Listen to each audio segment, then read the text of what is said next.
Uh, uh,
Oh, it's been a few days since we said bye to the others in Nasha Town.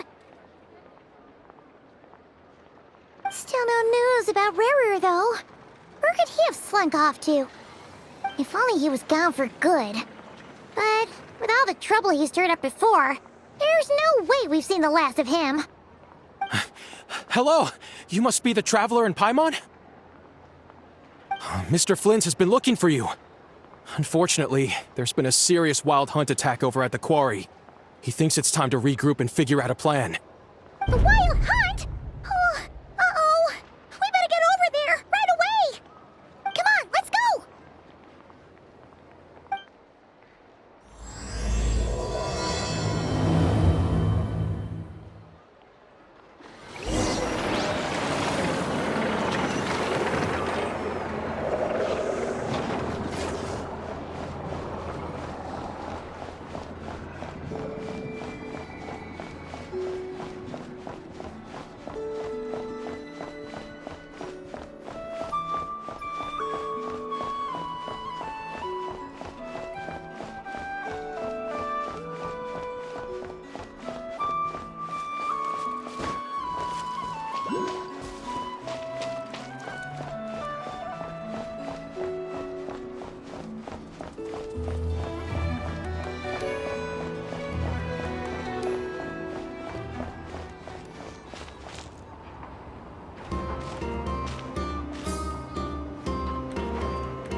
I can barely sense any Kuvaki at all.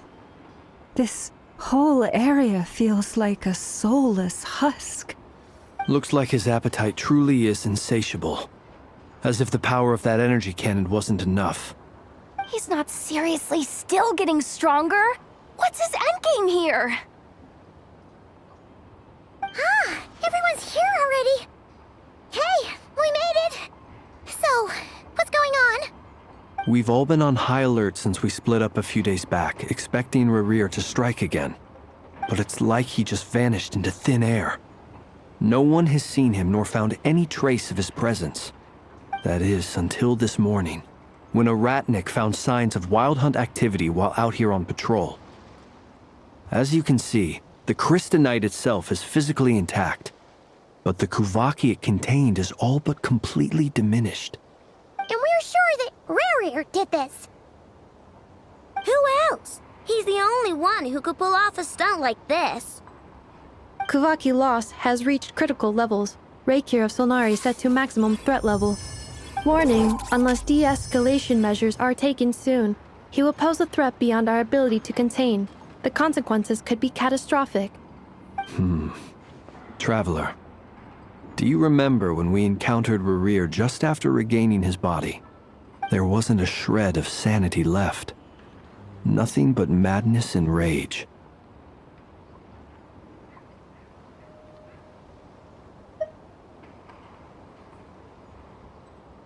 Yeah, didn't he shout out a bunch of names?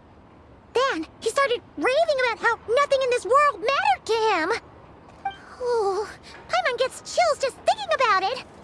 Oh, but the thought that he's still out there, lurking somewhere in Not Cry, waiting for his chance to strike? Oh, even chillier. Last time we fought, we were already at a disadvantage. If he has such overwhelming strength, why would he suddenly go into hiding? Yeah, if I were him and I wanted more Kuvaki, I'd just take it by force. No point staying in the shadows. Unless something went wrong. His whole resurrection thing didn't exactly go smoothly. The other thing is, how does someone who's completely lost their mind still have the wherewithal to cover their tracks so perfectly? Beats me. According to certain medical studies, insanity does not always entail a complete loss of rationality. It may be that he is simply living in a world of his own. That actually sounds about right. He was ranting away to himself the whole time, like he had zero interest in talking to us. There are many unanswered questions here. He could be right under our noses, and we'd still be in the dark. Besides his name and title, we know little about him. Certainly nothing about his past, or what he might be hoping to achieve. Exactly. And we wouldn't even know where to begin looking. Even Boss hadn't heard of the Reikir of Solnari before all this. I'd be willing to bet that even if we gathered together every scrap of intel in Nodcry, we still wouldn't find more than, 3 useful facts about him. So, if we do nothing, he'll just keep getting stronger. But if we want to investigate him, we have no idea where to look. Last time we had Marionette and her big robo-buddy to help us, and we still barely held our ground. If we had to face him alone... Oh, Paimon's head hurts just thinking about it. What are we supposed to do against a threat this big? Well, I do have a little hunch about his next move. Given that he attacked the quarry, I'd say it's likely he'll target other places rich in Kuvaki. Somewhere like the Eye of Krati, or the Pillar of Embla. One thing's for sure. If we just sit back and let him keep absorbing Kuvaki, we really won't stand a chance against him. A perfectly reasonable hypothesis. However, it is worth noting that these two locations are quite far apart. To investigate them both, we'll need to split up. I agree, we should split up. Right now, Rerir's goal seems to be gathering Kuvaki, not fighting us directly. Once we're done, let's regroup on Hisi Island. Wait, why Hisi Island? If I recall correctly, your largest goddess statue was carved from Kuvaki-rich ore, was it not? That's right. Yes, it could well be a potential target of his. I should head back and start evacuating the pilgrims.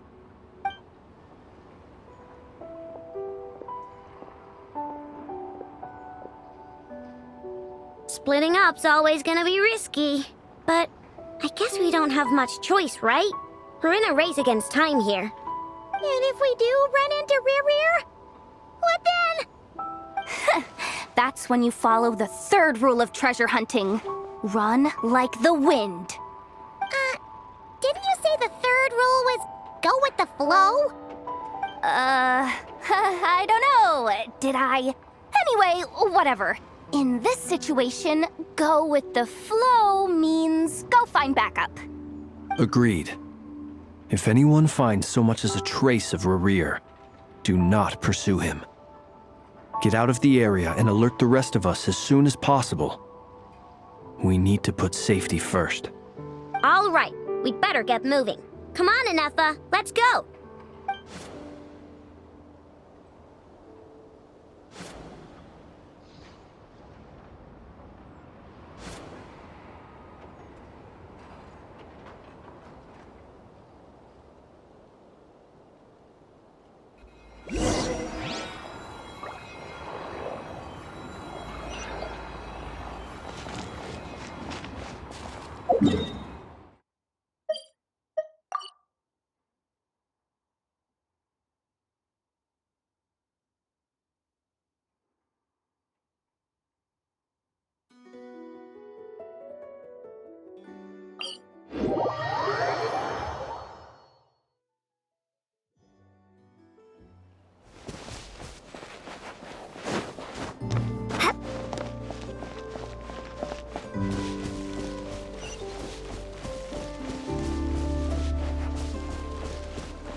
Easy now, Kakuku!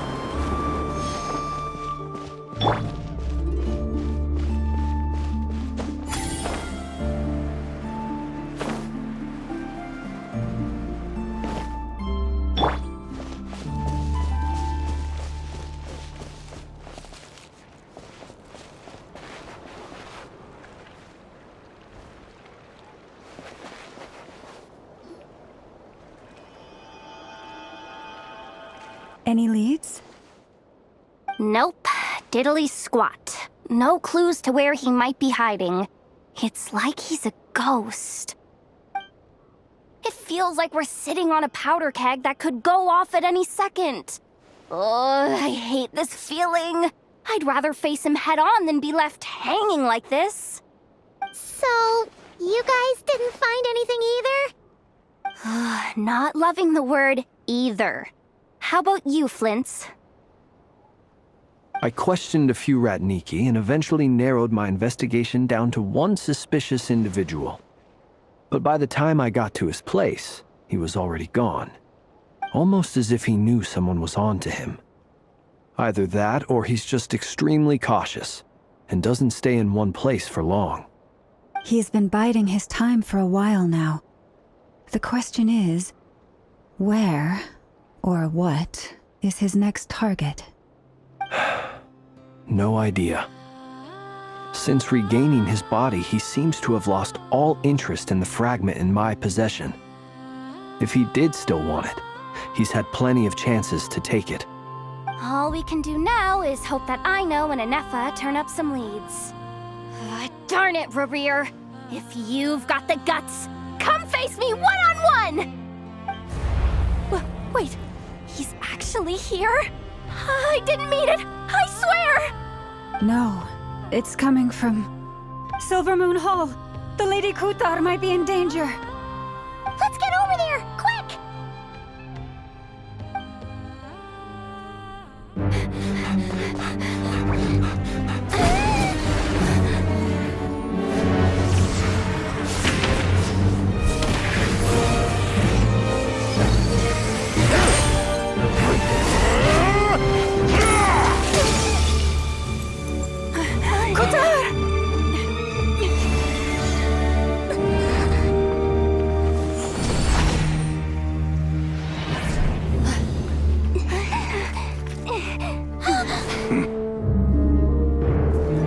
Why is he attacking the damsel elect? What's going on? No time for questions.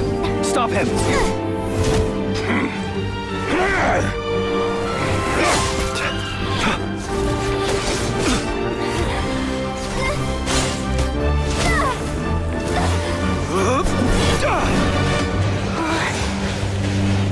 This is insane. Yehuda, get Kutar out of here! On it.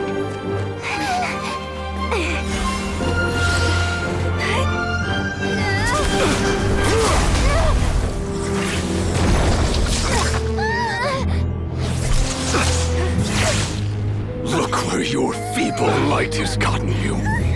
Now, you shall plunge into darkness. Thalindus, soon, I will find a way. Watch out!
Barely made it out of there alive.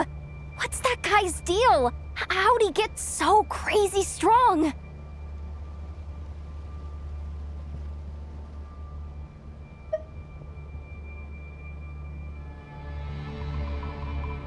He's a threat to this entire nation.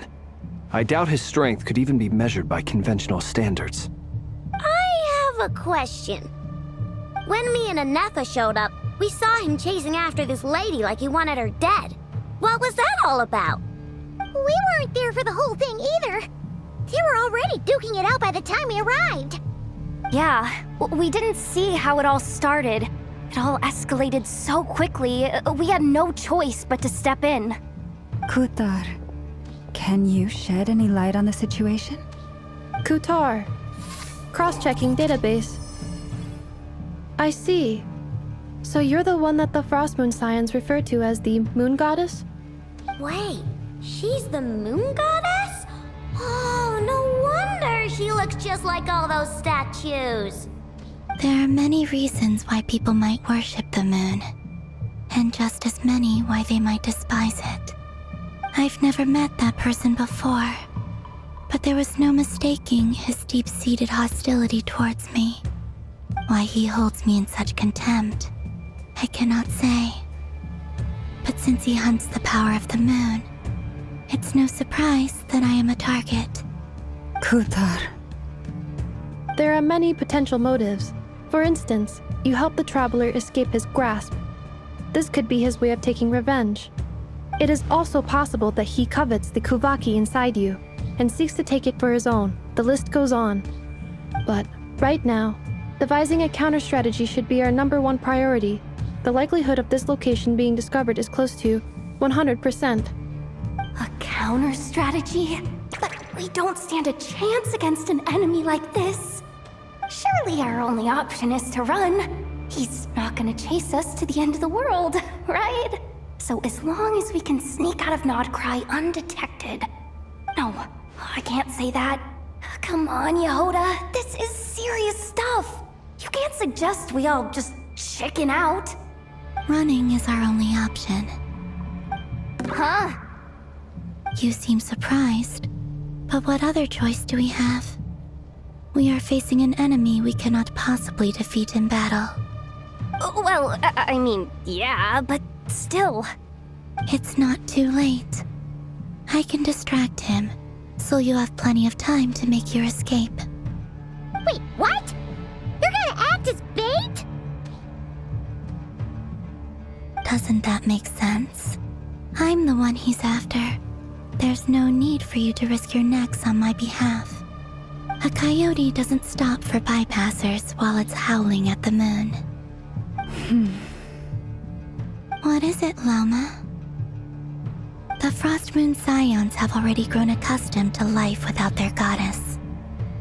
My presence here is no longer essential, and this is not my home, so you needn't ask me to stay. We can't just roll over and let him get away with this. That's not our style. Yeah, we can't just call it quits after everything we've been through together. Besides, she'd pretty much saved my life back there. If I just ditched her now, I'd never forgive myself. We can't overlook that you have saved our lives multiple times now. To talk of returning the favor would be a little crass for my liking. But suffice to say that we are friends, and friends look out for one another. Riri's true objective remains unclear.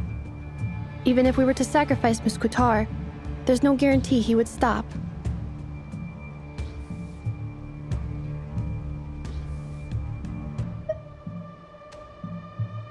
But Kutar, I know why you left the Frost Moon Scions so long ago.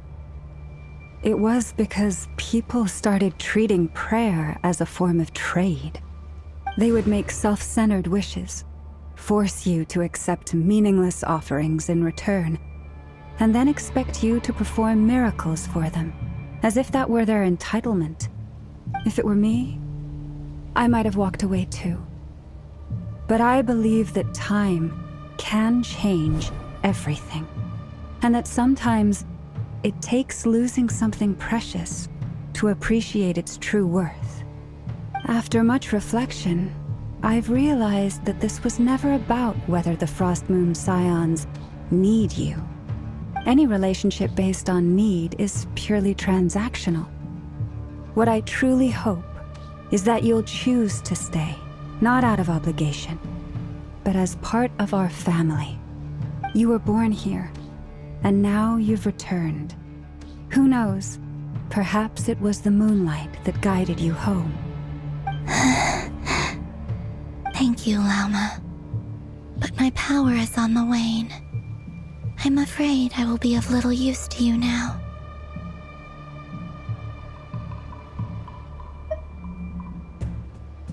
Very well then. I'll do as you say. Both times you saved us, we were transported across great distances in an instant. Is that one of your powers as the Moon Goddess?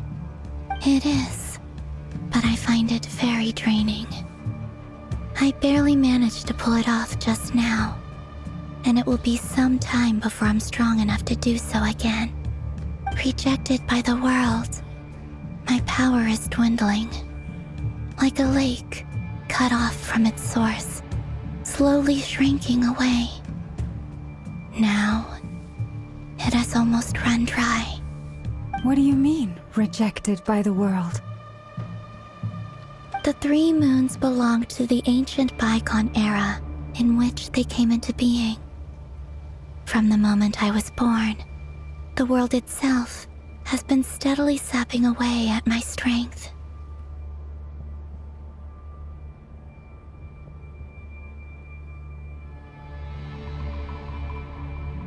The 3 moons are not one and the same. As the goddess of the Frost Moon, I cannot wield the powers of the other 2. Yet moonlight has a way of blending together. Each can reflect the other's glow. So when our fingers touched, I was able to restore my strength by drawing Kuvaki from the eternal moon's marrow. But this method of recovery is painfully slow. If only we could find the... It's the Wild Hunt! Even faster than we expected. We'll have to finish this conversation later. See how those Wild Hunt creatures are running away from us. They're likely just a scouting party, which means Rerir won't be far behind. Then what are we waiting for? Let's get the heck out of here!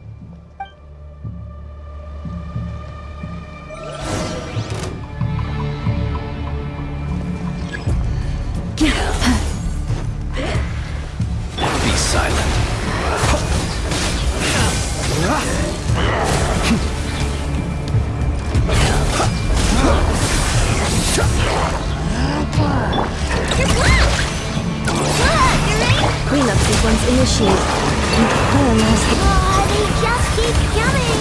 This is driving me nuts! Maria's closing in on us. We need to pick up the pace. There's too many of them! And this time, we can't fall back on Kutar's help to escape. This goes on much longer.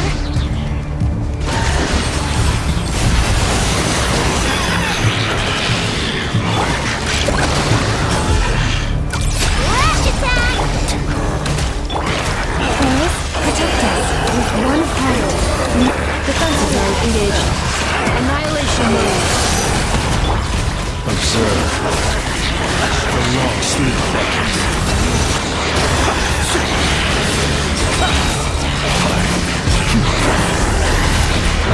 Close your eyes.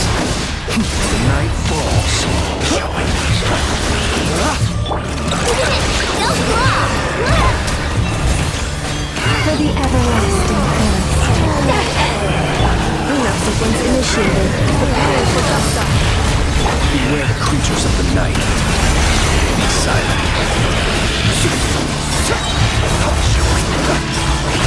Night falls.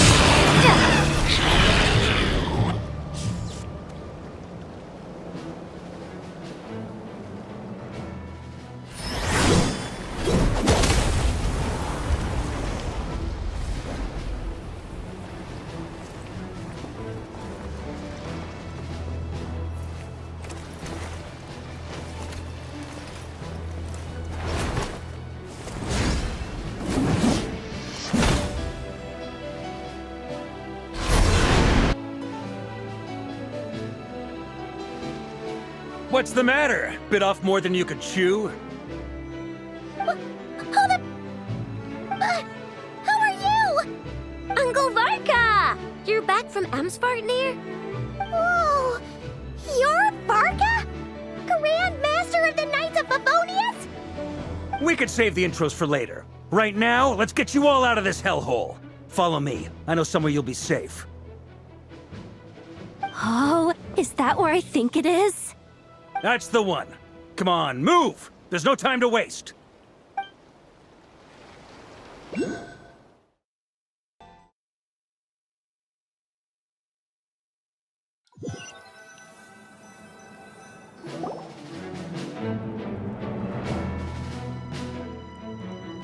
Wow! Where are we? This is so well hidden. Well, that goes without saying. This is the Knights of Favonius' meeting place in Nodcry, and a contact hub for the Northern Intelligence Network.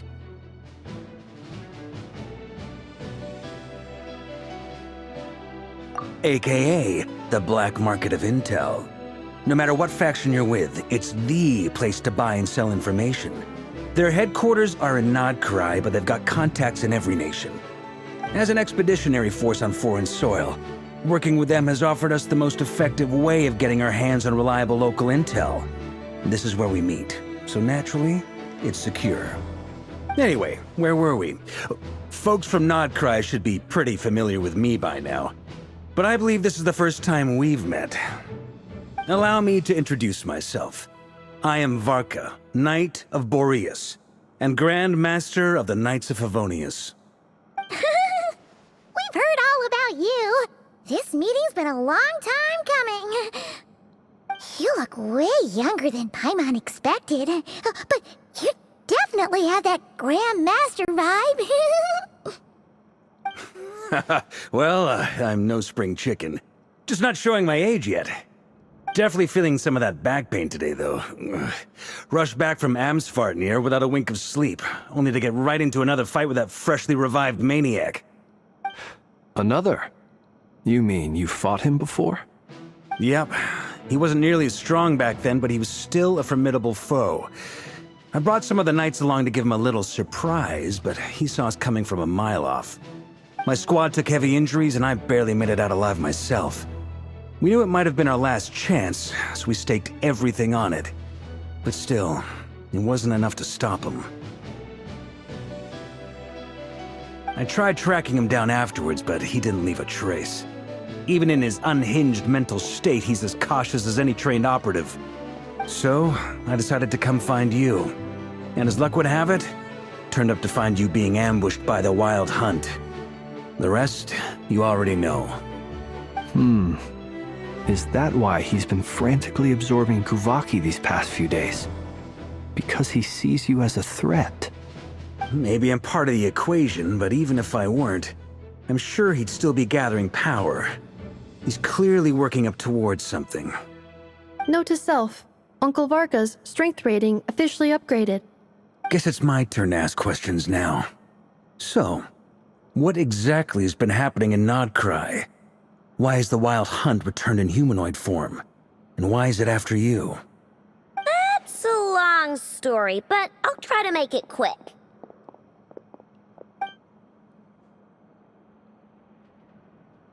Wow, I had no idea so much had happened. Sounds like you guys have really been through it. So, the Kutar is actually a Fatui Harbinger.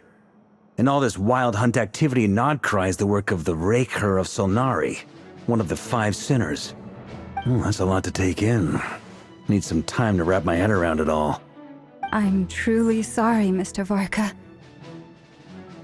You stood with us against the Wild Hunt and did everything you could to stop it from escalating into a full-blown catastrophe. And then, the one time you're away, it all comes to a head and all your hard work gets undone. You've got nothing to apologize for, Miss Moonchanter. You can plan 100 steps ahead and still slip up. That's just life. No one knows what tomorrow holds. You can't predict which way the wind will blow next. And, to be perfectly honest, I can't say I'm surprised. For all the times we've defeated the Wild Hunt in the past, we've never been able to completely wipe it out. Turns out, we were just delaying the inevitable. But now that a new variable has come into play, fate may well take a different course. A new variable? You mean us? Who else? And in a strange way, I think his resurgence might not be an entirely bad thing. The Wild Hunt is like an unrelenting force of nature, but Rerir is an individual with an agenda. He's gotta have a weak spot somewhere. That said, while I was explaining everything just now, some of the points that Mr. Flint's added caught my attention. You mean about our mystery ally? That's right. From what you've said, not only did they lead you straight to some key files, they also shielded Hisi Island from a lethal Kuvaki blast. I don't know who or what could pull something like that off. Heck, even Miss Columbina doesn't have a clue. I hadn't heard the story about those files. Would you mind repeating their titles for me? Wild Hunt Phenomena Log, a Nodcryan Ratnik's Field Journal, and Kuvaki Survey Log. Oh. No. Still doesn't ring a bell. Another dead end. Guess all we can do now is hope that our mystery ally keeps showing up when we most need them. Still, it's safest to assume they won't be intervening again. From here on out, we'll have to resolve this crisis by ourselves.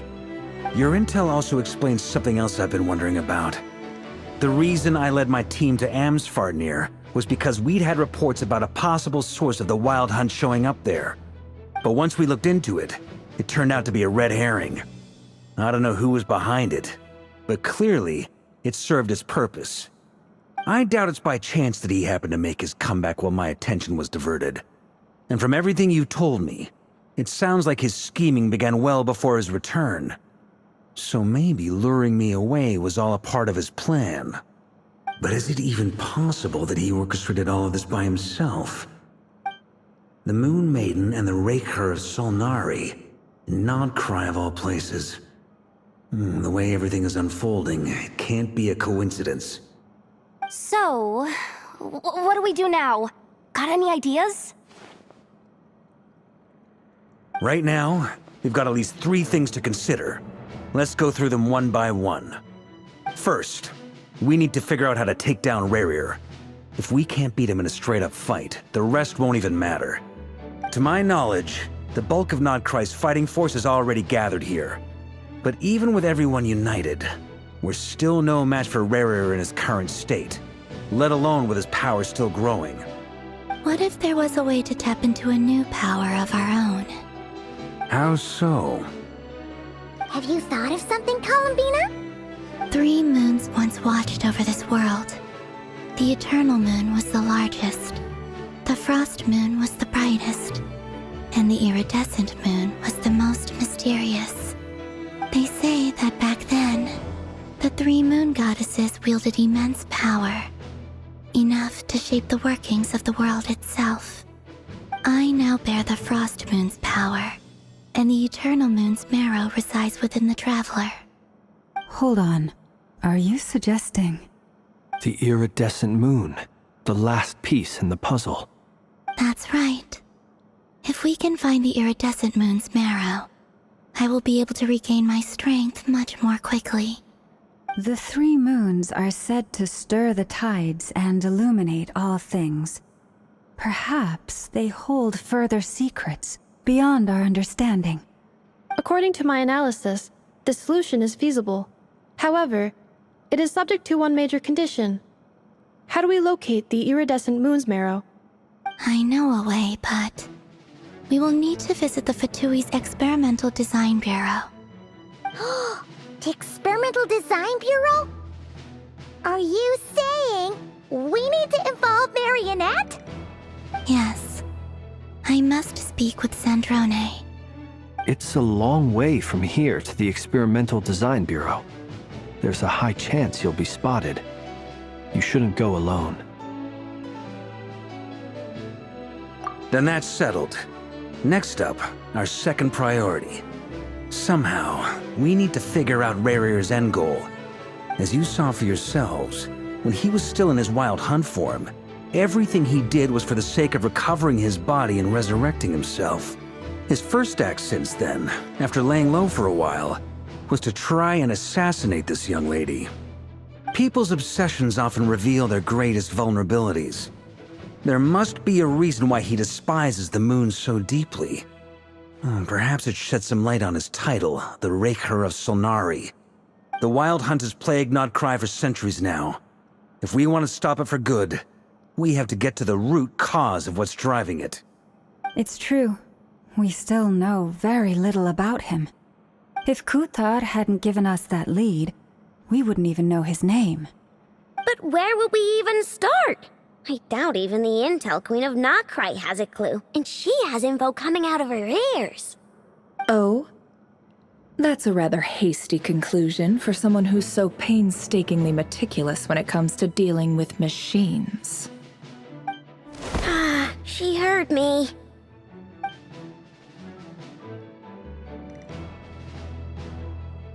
Boss! What are you doing here? I'm now asking myself the same question. I received a letter from a humble knight of Favonius, requesting a meeting to discuss a major business deal. But it looks like this humble knight had something else in mind. Details. Miss Neffer, the important thing is that you've arrived at the perfect time. Since his failed ambush, I've been racking my brains trying to come up with a plan to fight Rarir. Given the severity of the situation, I think it's fair to say that our only chance lies in uniting as one. And I'm talking all the factions in Nodcry. We can't do this without the Curatorium, but I knew it'd be a tough job to win you over. So, I took the liberty of reaching out for a little chat. Wait a sec. How did you even hear about this place, Neffer? Didn't you say this is meant to be the Knights of Favonius' meeting spot? And a contact hub for the Northern Intelligence Network? And isn't it supposed to be super hidden? You really think he could have gotten settled in Nodcry without my help? Besides, I'm the one running this gig. Of course I know where the meeting place is.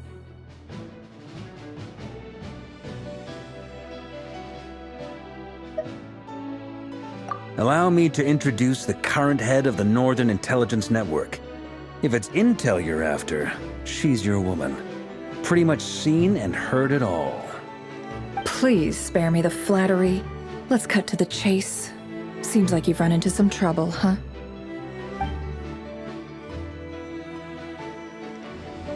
Well, this certainly qualifies as an unforeseen crisis. On behalf of the Curatorium of Secrets, I wish you all the best of luck. So you're just going to sit this one out? Why should I get involved? What could possibly be in it for me? What if we told you we can't do this without you? Oh? Then I'd say you'd better make it worth my while. I don't work for free. I can't put a price on something like this. It's just not in my nature. But then again, you and I have always been polar opposites in this regard. So I can't exactly say I didn't see this coming. If you insist on compensation, I will pay you. Consider this a formal commission. Sound fair? You just don't give up, do you? Too bad. I know you well enough to know you can't afford my prices. The riskier the job, the more it'll cost. And a moon chanter's stipend isn't exactly generous. Unless you're planning to start passing the donation box around among the faithful. Boss, just a thought. If they come up short, maybe you can take the difference out of my next few paychecks. Things got really dangerous during the fight with Rerir.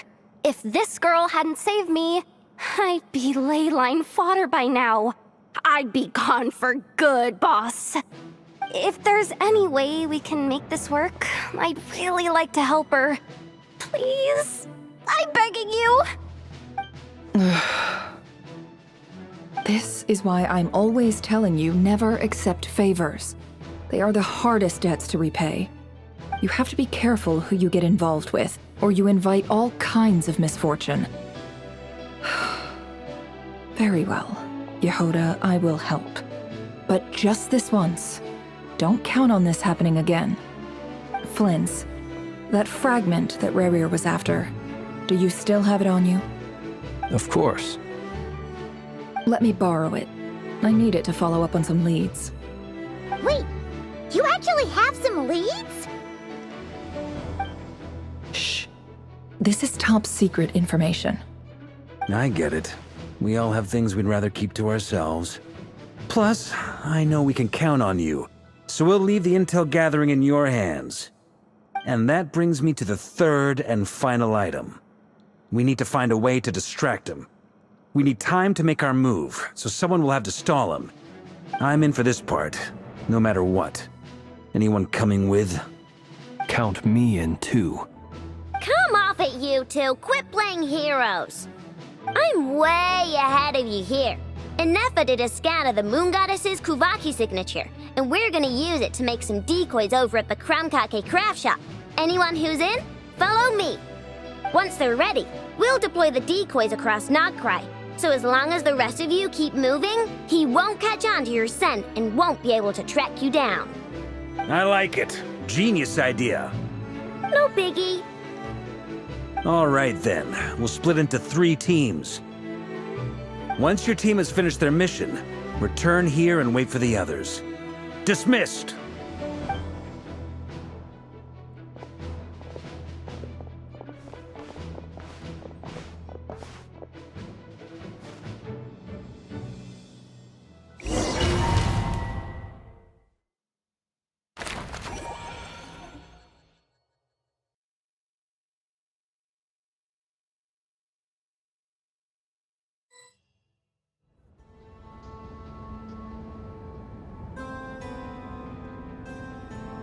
Lady Damselette. Wait, and you two? What are you doing at the Kuvaki Experimental Design Bureau? We've been doing our best to mind our own business lately. But if you're just gonna waltz up here like this, you're seriously pressing your luck. Don't blame us for doing what we have to. Huh! You really think that's gonna scare us off? We're not looking for any trouble. I just want to see Zandrone.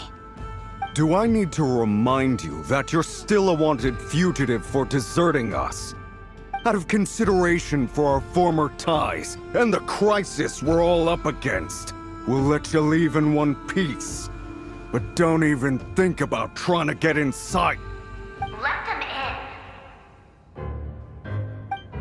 But... Are you going to make me repeat that?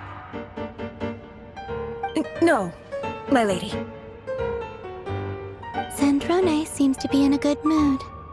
Must be maintenance day.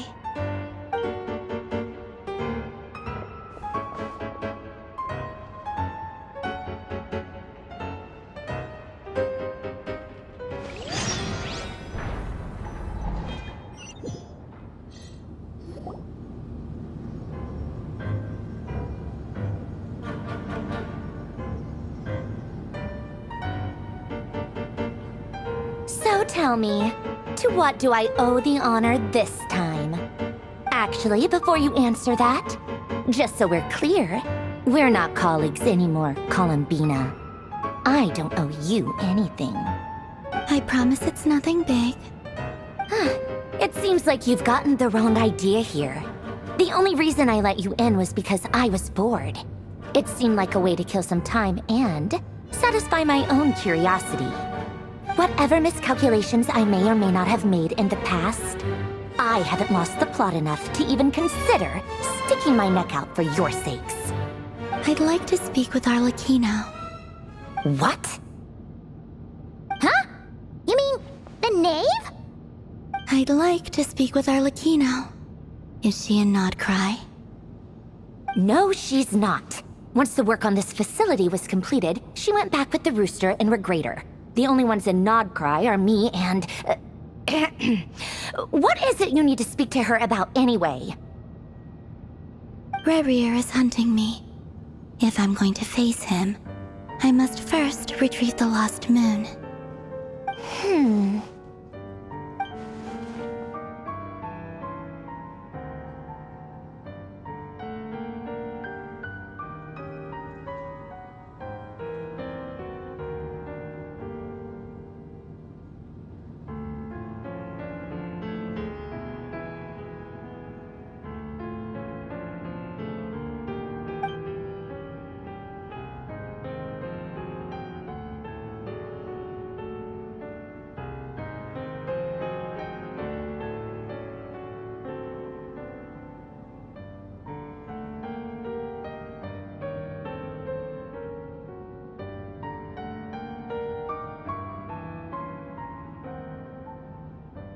Is that a no, then?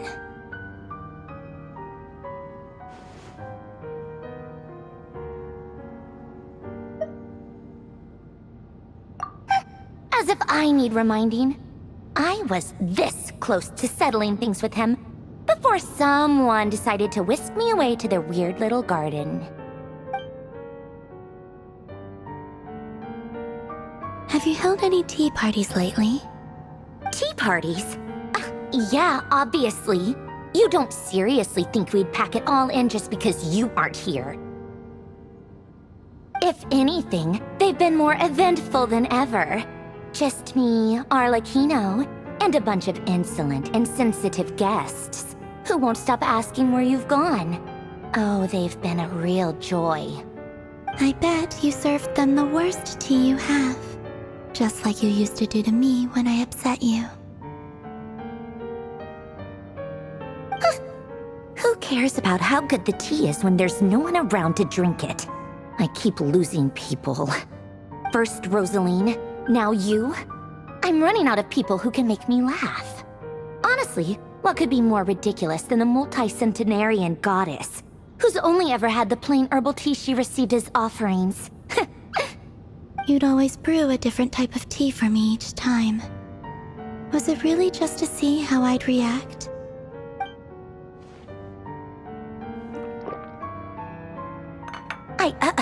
Well, duh. Why else? Watching you squirm was practically my only form of entertainment.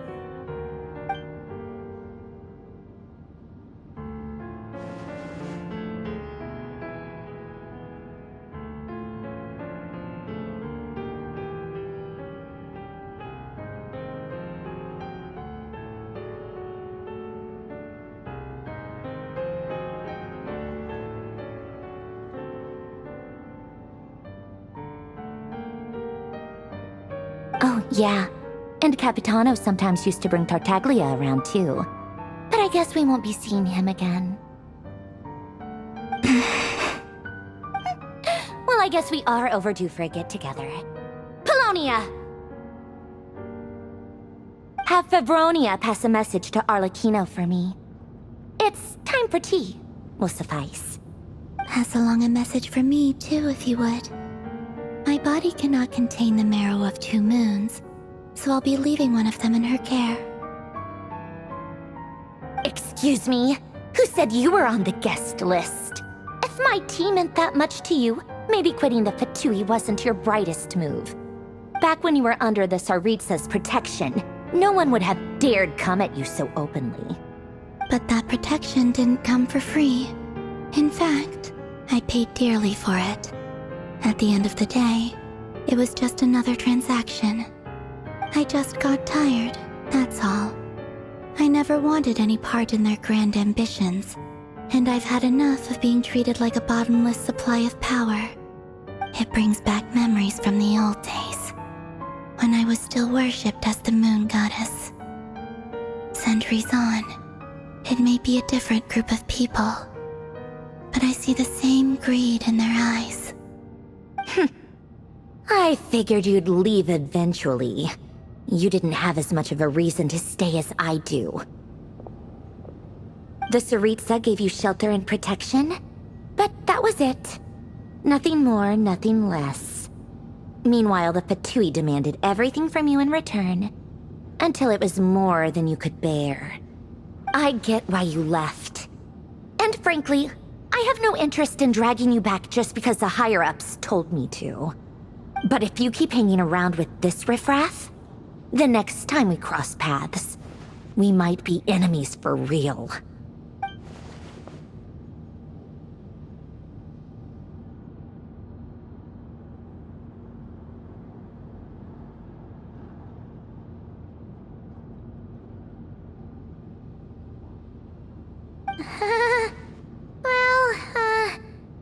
Guess that's our cue to leave.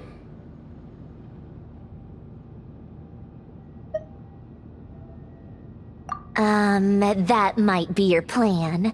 But it sounds like someone else wants you to stay a little longer. Huh? What do you mean? Listen.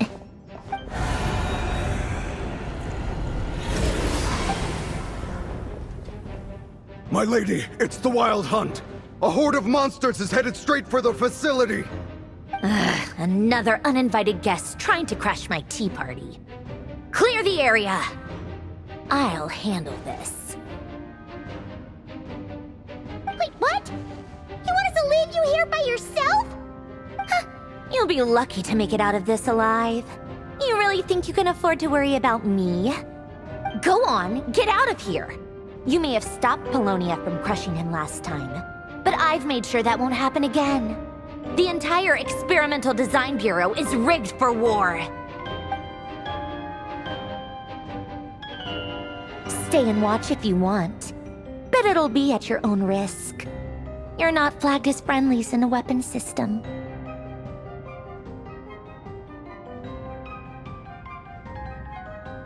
Don't tell me what to do! Look, if you're leaving, make it quick. Or you'll just get in my way. There's a secret passage on the 2nd floor. It'll take you right to the plains out back. Stare all you want, Columbina. You're not getting another invitation to my tea party. I know. But thank you anyway, Sandrone. This is exactly why you shouldn't hang around with those people. All their melodrama and sentimental nonsense is rubbing off on you.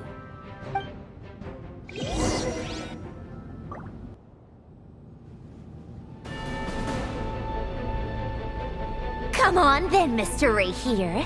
Let's pick up where we left off.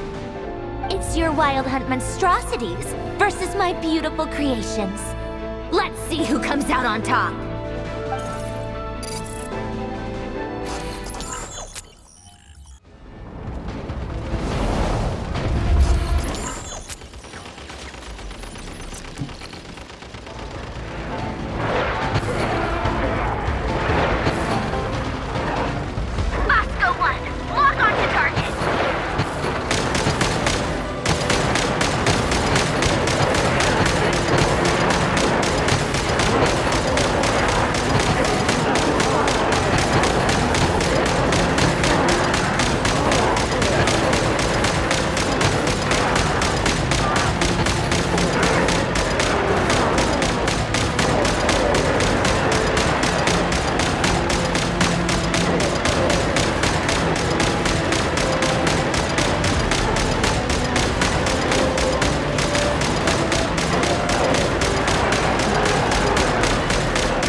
Colonia! Get him!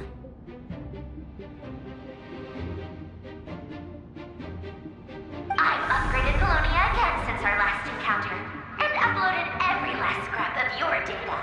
So let's finish this, once and for...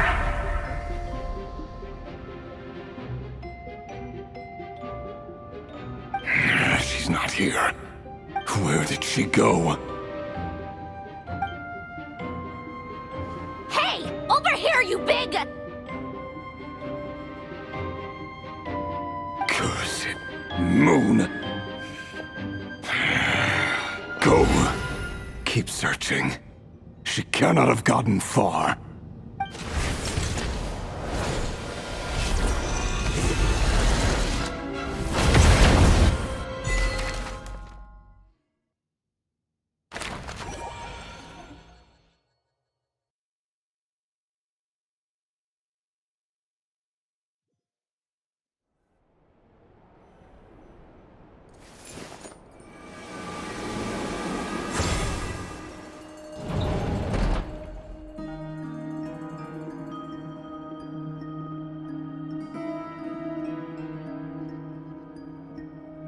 So this is your method for investigating Rarir's past. It almost looks like some kind of ceremony. Good deduction. But it's quite a different affair from what you're used to with the Frostmoon Scions. Whoa! First time I've ever been in here. Boss always said it was off limits, so I pictured some kind of creepy dungeon. But it's actually kinda nice. Oh, I guess this must be Sumero decor? That's where Boss is from. And that nice shopkeeper who sold me my treasure compass. I'm not sure exactly what you've got planned, but it looks like you're all set. When do we begin? Whenever we wish. But for some reason, I've got a feeling this isn't going to end well. I've never faced Rarir myself, but from what you've told me, his power is beyond anything I could imagine. I, on the other hand, am just an ordinary businesswoman. Our paths should never have crossed, yet here I am, forced to make an enemy of him. If you ask me, you're about as far from ordinary as it gets. So what are you saying? You're getting cold feet? Once I take a job, there's no backing out. Still, I have to ask myself if the power I'm relying on will even work on an opponent of this caliber. And also how to make sure I come out of this alive if things spiral out of control. Death is the one thing we can take for granted. It is the great equalizer, however fortunate or unfortunate we may otherwise be. So it's important to consider how to spend what lifespan we have left. Come on, boss. Lighten up. Quit talking about death. It's bad luck. For once, I agree with you. When you're up against a foe like Rarir, there's no such thing as being too prepared. Is there anything I can do to help? That won't be necessary. I've already made up my mind. Time to cash in a precious favor I've been saving for a rainy day. Yehoda, I need you to find someone for me. The sooner the better. Find who? That shady merchant who sold you an overpriced treasure compass the other day. Come on, boss. You're pulling my leg again. In what way is she shady? She showed up when I was completely lost and sold me a neat little gadget that was exactly what I needed. Trust me, she's a good person. Anyway, I know who you're talking about. Don't go anywhere. I'll be right back.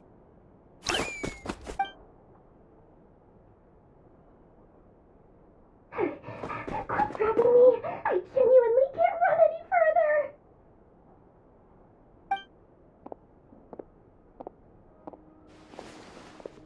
Hey, aren't you? What is it? What's the big rush?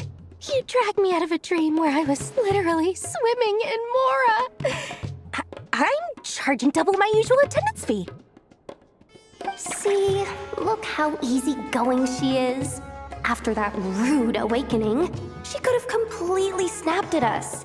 But instead, she kept it together and just asked for an extra fee. Dory Sangama Bay? I never would have pictured you two doing business together. If you want to make it big and not cry, it's all about connections. Lady Nefer just so happens to have a lot of intel that interests me. And she also did me a big favor in the past. It was back when I first arrived in Notcry. My trusty assistant, the genie in my lamp, had an adverse reaction to the Kuvaki and fainted. And wouldn't you know it, that's when I suddenly find myself in a life-or-death situation. Good thing my compatriot was there to swoop in and save the day. I've been giving her a 30% discount off all of my goods ever since. Now, so that no one here feels left out, I'm willing to extend a 20% discount to fellow friends of Boss Nefer. Plus, any other friends you send my way will enjoy 10% off. What can I say? The great Lord Sangama Bay is nothing if not generous. So, let me guess. You've run into some trouble? I've got everything you could possibly need. And the more you buy, the more you'll save. You guessed correctly. What have you got in the way of survival gear? The one type of gear I've never been short on. What are you looking for? A jetpack fresh from the Academia's labs? An ancient suit of armor dredged up from the bottom of the sea? At the very least, I need to know what kind of opponent you're dealing with here. If even you're worried about staying alive, it must be pretty serious. What if I told you it's someone with the power to bring a nation to its knees? Is that so? Then we really are talking top-shelf treasures. I don't have anything like that in stock right now. I'll have to ask my supplier. Your supplier? A powerful woman, make no mistake. I can't reveal her identity, but luckily for you, I hear she's planning to visit Notcry in the near future. If you're willing to wait, I can ask her when she's here. Can't say exactly how long that'll be, though. Then, let me put it another way. What would you do if you encountered an enemy like that? Roll over and serve yourself up on a silver platter? Of course not! I have a handy little trinket from one of my generous suppliers, which... Hold on. What exactly are you getting at? No, no! This is for my personal use only! Let's just say I'm borrowing it, all right? Just for insurance purposes. You'll get it back later. Favors are the worst kind of debt to owe, and now you've got a chance to repay one. A win-win situation, don't you think? Fine. You can borrow it for 5 days. No, make that 3. And for every extra hour after that, I'm charging you 1 million mora. Deal? Deal.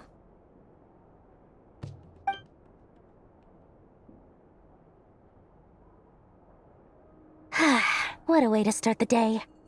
Now, was there anything else you wanted? Or can I go back to bed now?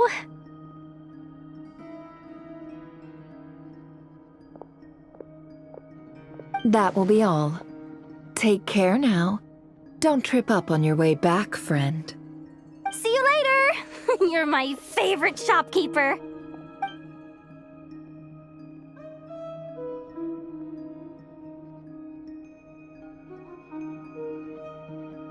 Excellent. Everything is well and truly ready. The ceremony can now begin. After initiating the ceremony, your minds will follow me wherever I go. You will see many strange things in your mind's eye. So remember, don't be frightened, and don't make a sound. Now then, let us peer into the Raker of Solnari's past.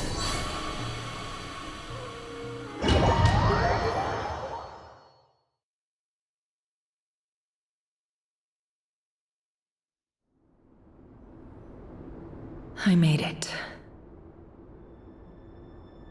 I don't recognize this style of architecture. Must be Conrian. Simple furnishings, table and chairs.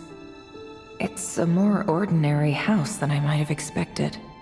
Looks like the fearsome Raker of Zolnari came from surprisingly humble beginnings. Unless this passed for luxury in Conria. Unlikely. It was said to be a very prosperous nation in its heyday. Anyway, I'll keep exploring.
Hi, Rivier. Since you're working extra hours tonight, I thought I'd keep myself busy by checking out that new kebab shop. I've heard good things about their menu. I'll test it out, and if it's as good as everyone's saying, let's go back together sometime. P.S. New stash from the Universitas Magistrorum. I brought some goodies home. A few teacups and a pin rack. Hope you like them. They didn't sign their name, but they must have been close. Sounds like they were living together.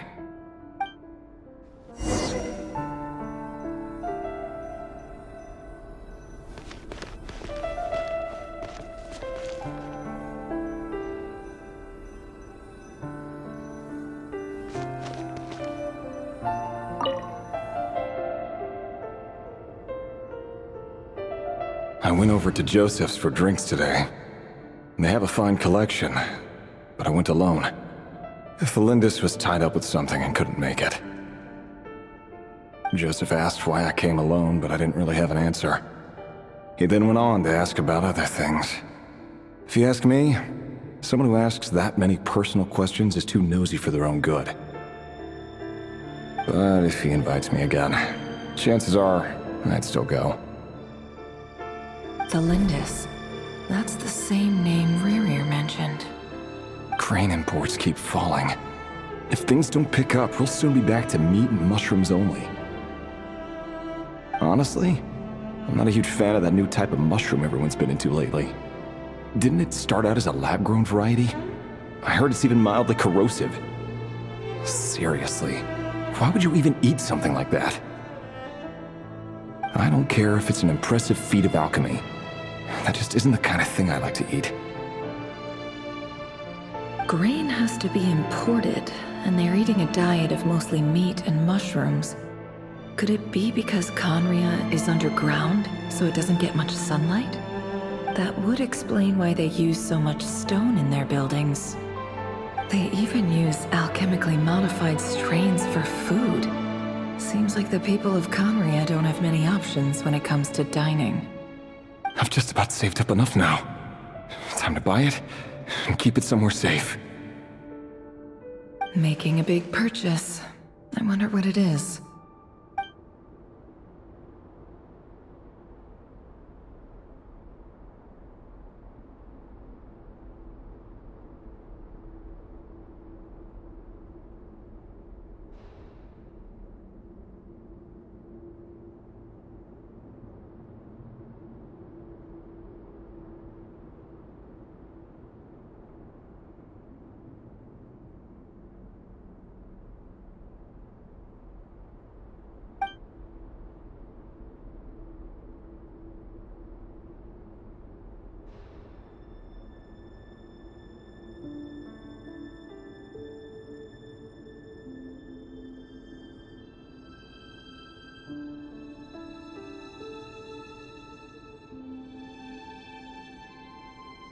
He really is a professional.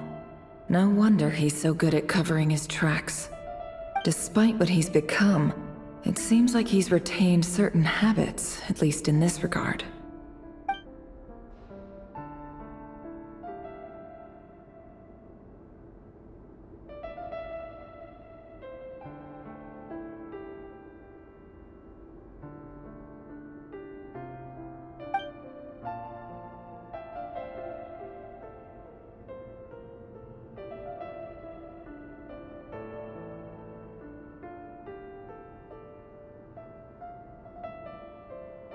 Did Rary rip it out himself?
Before I met you, I was convinced that my heart was nothing more than a stagnant pool.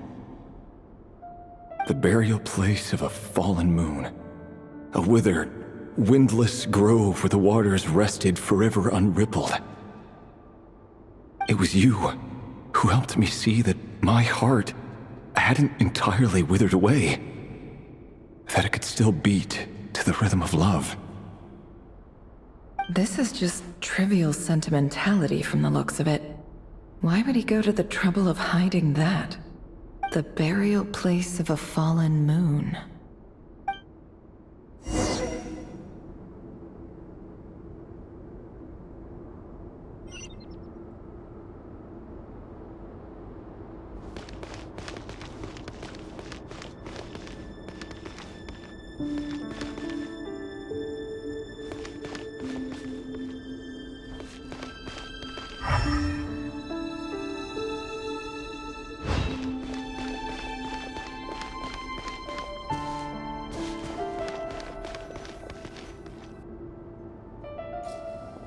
Reverie, over here. Dane! Oh, and, Vedelfin here? What a surprise to see you here, sir. Hello there, Reverie. You need not address me so formally outside of court. He doesn't get that much free time, so I invited him over for a drink. Even the court prophet deserves a break every now and then, right? Well, I'm flattered. So, what are we discussing today? Hey, don't look at me. As far as I see it, we don't need an excuse to have a few drinks. Come on, don't give us that. Didn't you say you were about to pop the big question? How's that coming along? Who'd have thought the great Twilight Sword was an even greater gossip? I just didn't expect you to be the first one to settle down and get married, that's all. Yeah. If you told me that a few years ago, I wouldn't have believed you either. So, are you planning to come clean about your job then? I'm guessing you still haven't told her. Sure, I'll have to tell her at some point. But I'll need to pick the right time and place. To be honest, I have no idea how she'll take it. Come on, stop being such a pessimist. For all you know, she could be thrilled. I bet she'll be much more impressed by your actual job than the one she thinks you're doing now. A member of the King's Guard. Quite the cover story. Does the king himself even know? Of course he does. Anyway, enough about me. How have you been? Me? Same old, nothing much to... Huh? What's up, Ved? It's nothing. Vedifulnir, Daneslif's elder brother. Renowned throughout the court of Conria as the Visionary, and said to possess a wisdom far beyond the reach of any ordinary man. And yet, despite the gulf between us, he seems to have something to say about me. Does he even know me? Does he see me as a friend of his brother, or just another of the Vinster King's blades? Why did he react so strongly? Was it really to do with what we were talking about? Brown, curly hair and brooding blue eyes. So this is what Rerir looked like back in the day. Perfectly normal. No different from anyone else. As frightening as this monster is in the present, there's something even more unsettling about seeing the human he used to be.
Felindis? You're back early? Our equipment's being serviced today, so I got off earlier than usual. How's your day been? Aw, why the long face? Is something the matter? Has your boss been giving you a hard time again? Went for a drink with Dane and the others after work. Isn't that a good thing?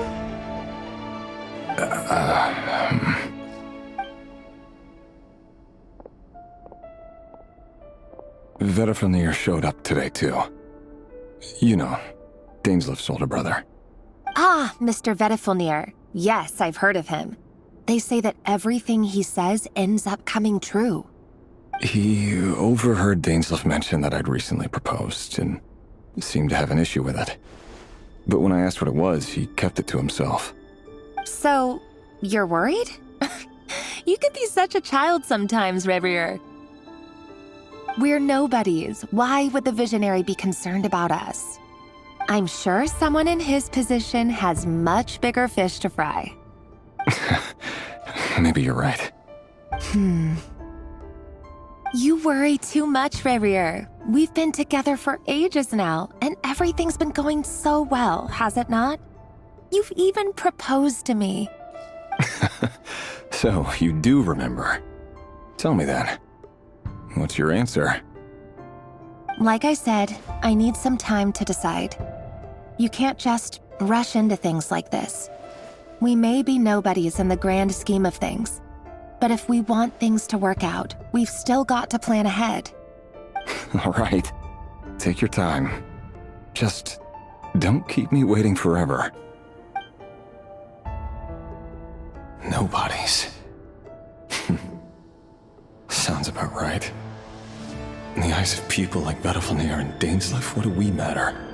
Can someone whose gaze is so fixed on a far-flung future even see the present clearly? Besides, the dynasty's fate rests with the king and his inner circle. Whatever I do, it won't make much difference. Meanwhile, every idea they come up with, and every decision they make, it affects everything. These days, the king is lost in his research, and the purge of the Crimson Moon bloodline grows ever more intense. The opposition tried to speak out, but nothing came of it. And I'm under no illusions as to why. Because we eliminated them and got rid of their bodies. A man can have 1,000 reasons to carry a sword, but there are few good excuses to use it. Yet the king has never even considered a gentler approach, and he never will. What becomes of someone who kills on another's behalf? Can he ever find true peace?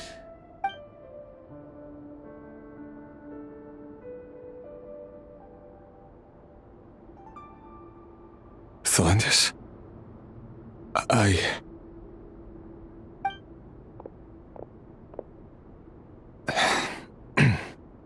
It's nothing. You were right. Fate has never smiled upon nobodies like us. But by the same token, it's unlikely to bear a grudge against us either.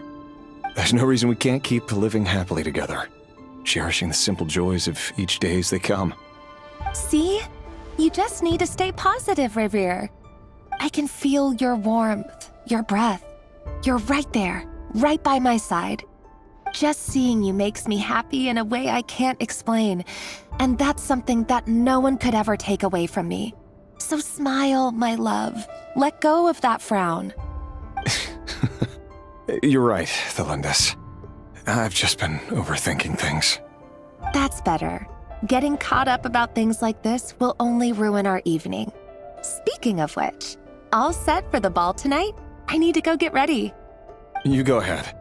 I just have a few things to take care of, then I'll come join you. Even busier than the big shots, huh? Fine, I'll go get started. But don't be late. If you keep me waiting too long, I won't be a happy bunny. Relax. I'll be there. Seriously, though, you drive a hard bargain. You're really gonna leave my proposal hanging and still expect me to take you to the ball? Well, that goes without saying. I already told everyone I'd be coming with a dance partner. Besides, they're two completely different things. Let's take it one thing at a time, all right? All right. White outfit it is. It seems like Rerir was deliberately hiding his ties to the intelligence services by giving the impression that he was just an ordinary member of the Venster King's Guard. He clearly doesn't want his would-be fiancée to know about his other life. Then again, that's hardly surprising. People in the intelligence trade rarely do. Who'd have thought we were in the same line of work? Let's dig a little deeper.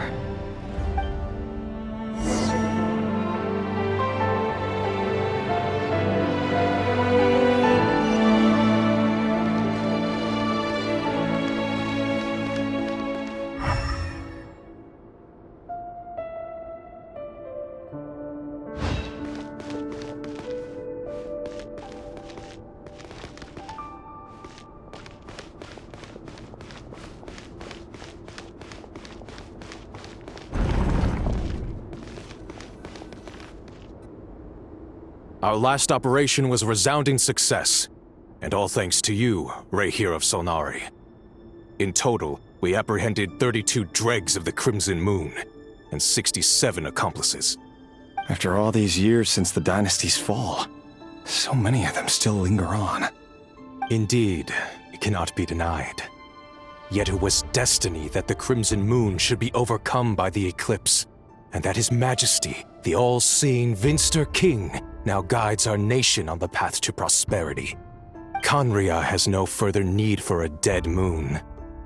But alas, there will always be those who refuse to see the truth, choosing instead to romanticize the past. That's not entirely true. Much about the Crimson Moon era was worthy of remembrance, and that's exactly why they keep trying to see it restored. Many of its secrets remain unsolved to this day. As it happens, that's precisely the field of study my partner is devoted to. You still haven't told her what you really do for a living. Where would I even start? How do you tell someone that you're one of the king's hand-picked executioners? That your hands are steeped in blood?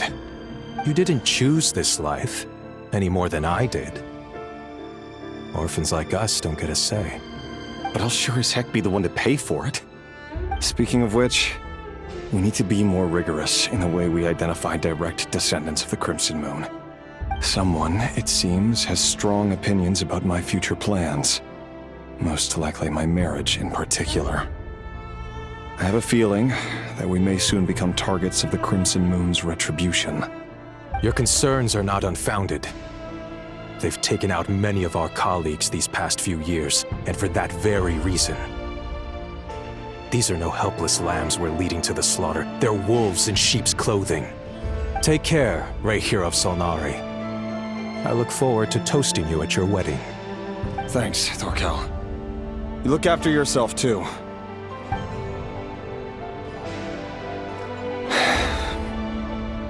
Thelindis, I never wanted to keep this from you. You're the last person I would ever want to lie to. But that's exactly why I can't tell you everything. There are things you shouldn't know. Things you cannot know. The moonlit dynasties are a thing of the past. Yet even now, with the sun shining high in the sky, there are those who would call forth a dead moon's ghost. Could that be why Vedalfnir held back? Or was it because of some court secret he's not at liberty to share? I have to get a clear answer from him. No matter what happens, I will protect Thelindis. Rerir seems to be very concerned by Vedalfnir's reaction. Vedalfnir and Dainsleif, the Visionary and Twilight Sword. So that's what they were really like. I've investigated this whole area now. There doesn't seem to be any other memories here. Should I try somewhere else? Wait a second. What's this black smoke?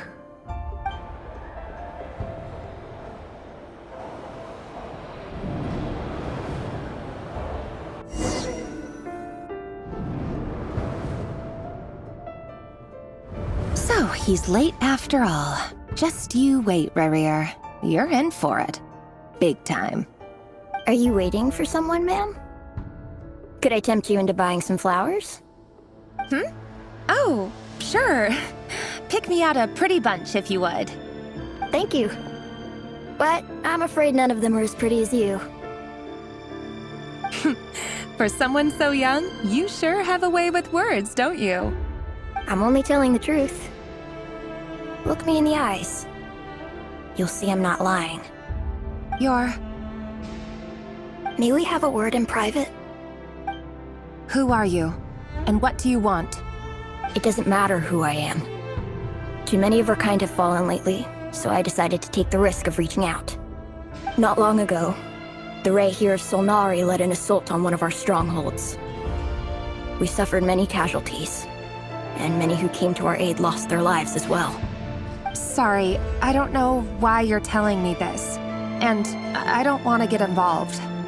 Wait, hear me out. This time we finally got a clear look at his face and learned his true identity. His name is Rerir, and he claims to be one of the king's guards. What did you say? A cruel irony, isn't it? The man you're set to marry leads a double life as a brutal executioner. But surely, you must have caught a whiff of the blood on his hands. Why are you telling me all of this now? Simple. It's because... How strange. Rerir was nowhere to be seen in that memory. It clearly belonged to the Lindis. Rerir couldn't possibly know what happened if he wasn't even there. Why would her memories appear in his fragment? The ceremony won't last much longer. I think it's time to call it a day.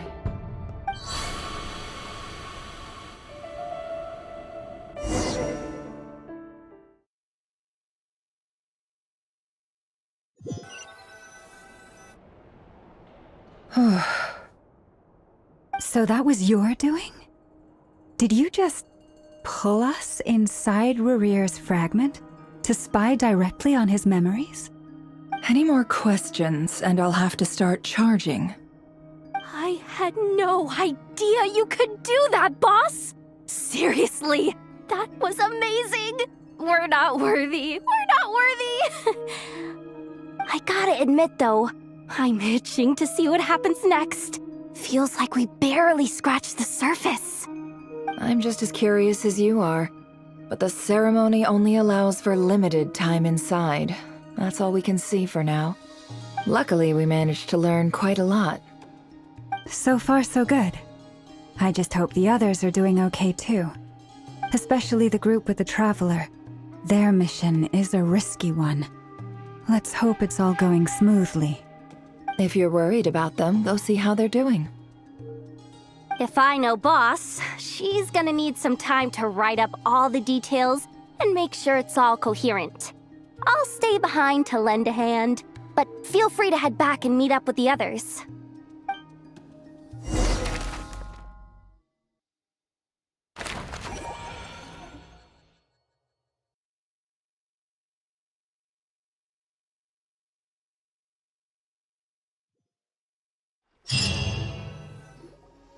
Oh, they've been prowling around for nearly 2 days now.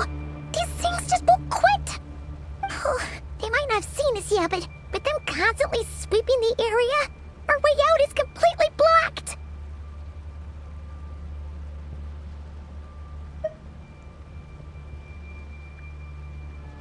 Oh, that's never gonna work. One little slip up and it's game over. If they spot us, they'll run straight back to Rerir. And once he knows we're here, it won't be long before he's breathing down our necks again.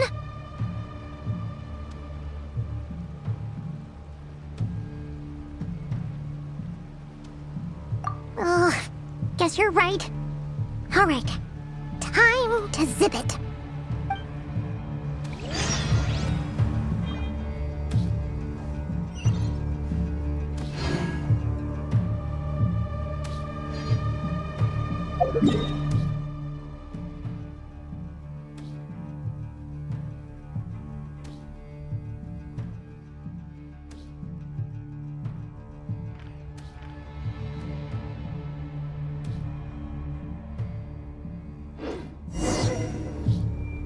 Oh, they've been prowling around for nearly 2 days now. These things just won't quit. Oh, they might not have seen us yet, but them constantly sweeping the area, our way out is completely blocked. Oh, that's never gonna work.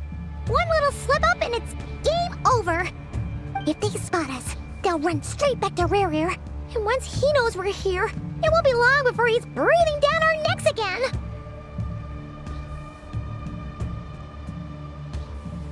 Oh, guess you're right. All right, time to zip it.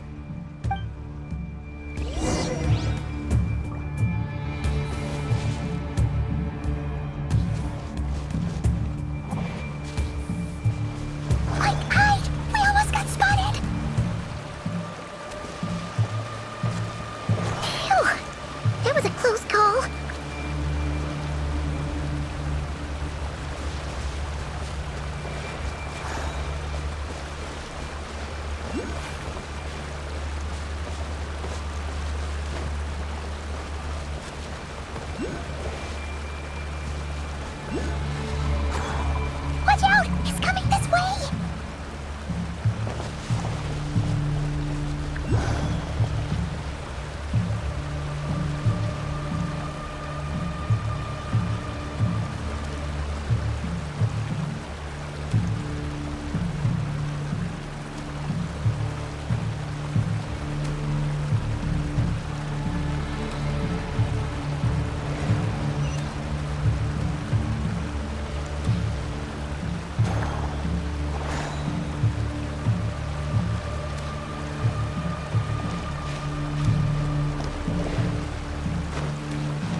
fire. Fire? Wait, what's that smell? Oh no! There's a fire!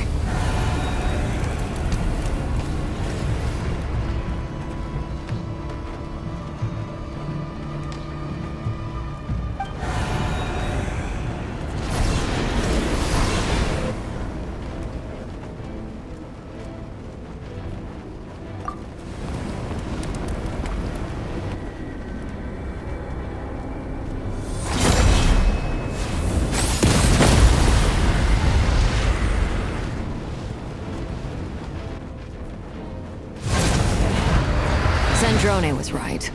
You look weak, Columbina. The old you would never have let such lowly creatures bar your way. Word has it that you did something for the Tsaritsa, and that's why you've lost most of your power. Freedom comes at a heavy price, doesn't it? It's Arlecchino! You came! Hello again, Columbina. And greetings, guests of the House of the Hearth. It's been a while, Arlecchino.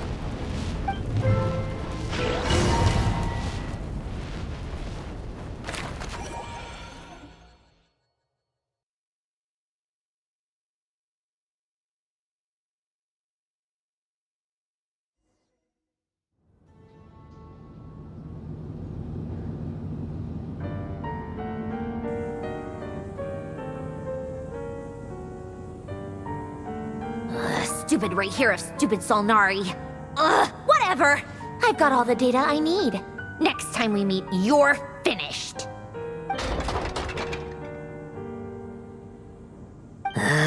He sure doesn't pull his punches.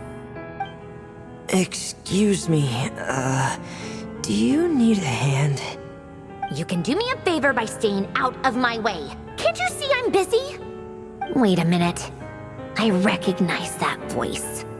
Hello, Miss Sandrone. Father sent us over to help. How considerate of her.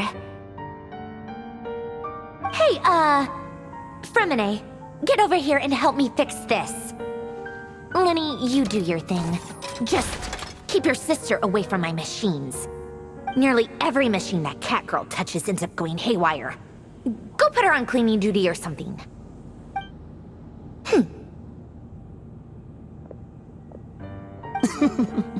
Then let's start downstairs. Fremine, we'll leave this place to you. You've got it. Wait a second.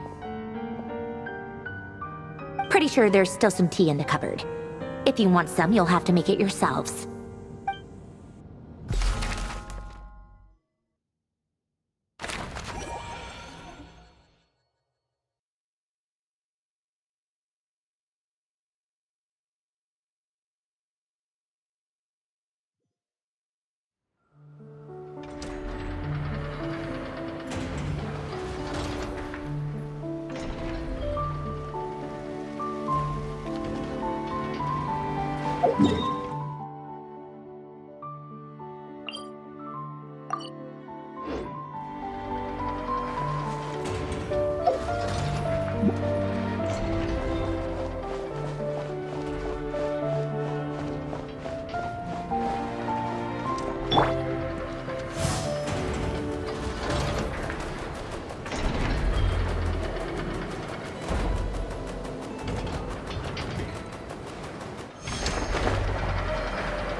It's a relief to see you all made it back in one piece. Huh? Feels like there's quite a few people missing. Where's Flint's and the others? And what about Nefer? I returned ahead of them. Flint is helping Aino and Anefa to set up the decoys and buy some time. As for Miss Nefer... Boss is still wrapping things up on her end. She sent us back to fill you all in on the top secret intel we've been gathering. I see. Then let's get right into it. But first, who do we have here? You brought someone else in to help? Greetings. I was invited here to help as a longtime Tea Party companion of Columbina's. You may call me Arlecchino. Surely it can't be. Those eyes. Oh, where have I seen them before? Wait, of course. In those memories we just saw. The only Arlecchino I know is the fourth of the Fatui Harbingers. So either you share a pretty uncommon name, or you're more than just a Tea Party buddy. You're well informed, Grandmaster. A man from Mondstadt living all the way out here in Nodcry, and yet the people and affairs of Snezhnaya seem to hold a special place in your heart. Oh, the feeling's mutual. Sounds like you know all about who I am, too. A Fatui Harbinger. The atmosphere in here just got really tense. Guess we can't just start trusting Fatui Harbingers, even at a time like this. I must admit, though, I'm a little curious. Seeing as the Moon Goddess no longer belongs to the Fatui, what makes you so willing to put your neck on the line here? Nor does Nodcry belong to Mondstadt, Mr. Varka. Yet still, you're fighting for it all the same. Things don't always have to have a tangible payoff. Sometimes, stopping things from spiraling out of control is a higher priority than chasing the spoils of victory. Of course, I can't say there's nothing in it for me at all. But that's between Columbina and myself.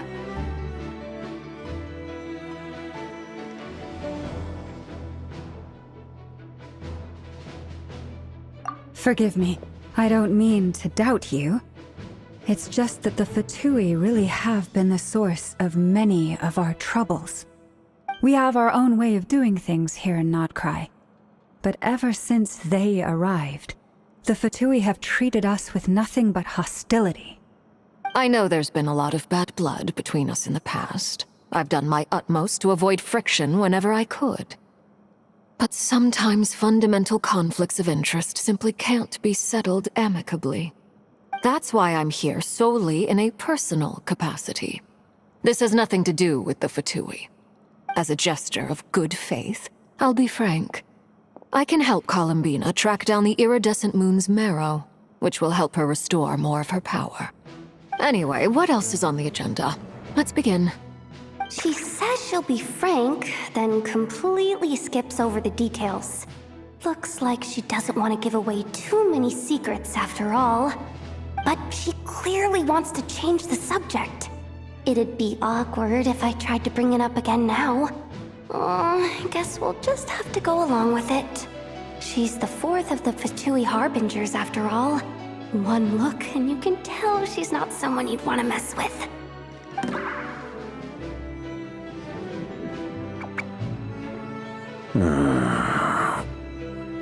Well, since Miss Arlecchino sounds confident in her ability to handle that, we'll proceed to the next topic.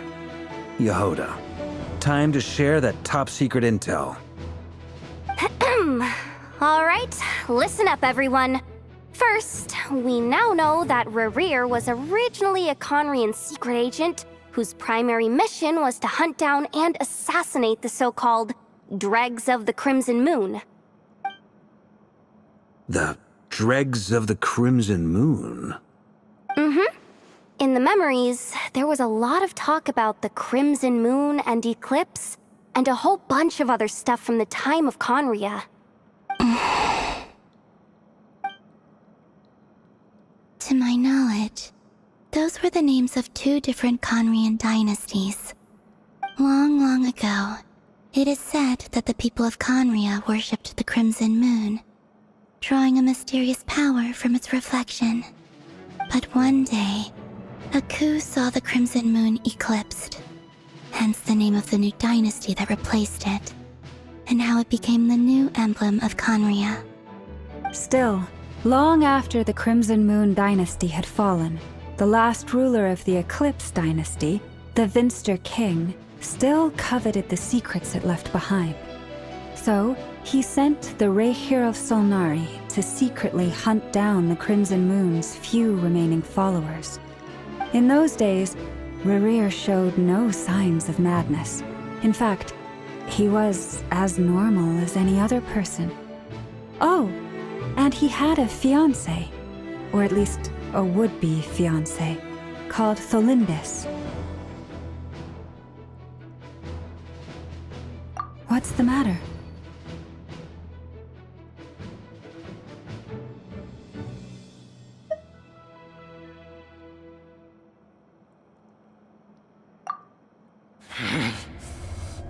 Pitifully, Granddaughter! Flinders!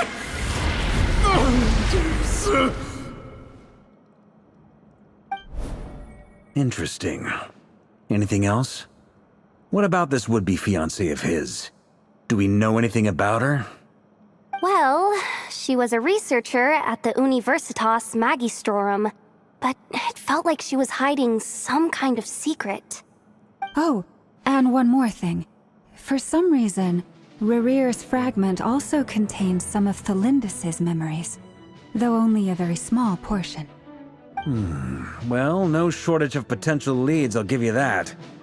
In any case, it sounds like we can conclude that while Tholindis was still around, Rerir appeared to be lucid and quite normal. Tholindis, it seems, must have been the one thing in this world that he couldn't let go of.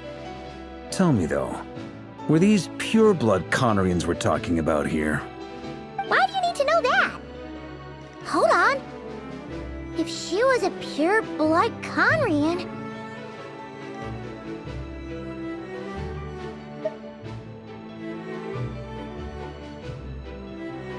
Oh yeah! Just like how it was with the captain! If we could somehow find her, do you think there's any chance Rerir might regain some of his sanity? It's possible, but it would take a miracle. We can't pin all our hopes on that. That merchant who Nefer knows, Dori Sangama Bay. Maybe we could hire her to look into it. All right then. Let's keep working in our separate teams. Traveler, Paimon, Kutar, and Miss Arlecchino will go look for the iridescent moon's marrow. As for the others...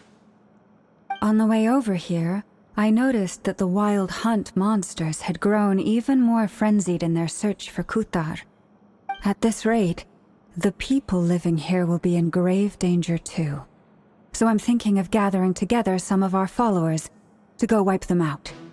I'll head back to the curatorium and meet up with the boss.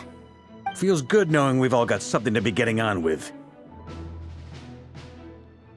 Given that the Wild Hunt has been a lot more active lately, the Lightkeepers have likely begun their own operations too. If that is the case, someone will need to pass the news on to Flint's. I'll hold the fort for now, then discuss our next move with Flint's, Aino, and Anefa when they get back. All right then. Well, the clock's ticking. If that's everything, we'll be on our way. We'd better get moving too. We'll try to buy you as much time as we can. Relax, just do your thing. I decided to call in some backup since things are getting so hairy. Our reinforcements should be here any minute now. Stay safe, everyone. Dismissed.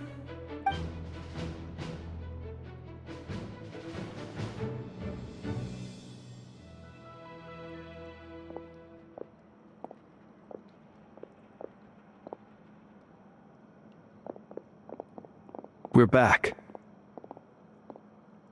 Did we get here a little early? Or a little late? A tad late. The others have already set off. To summarize, our resident moon goddess has found us a new ally, and Boss Nefer has uncovered some promising info. Everything going smoothly on your end? Not great.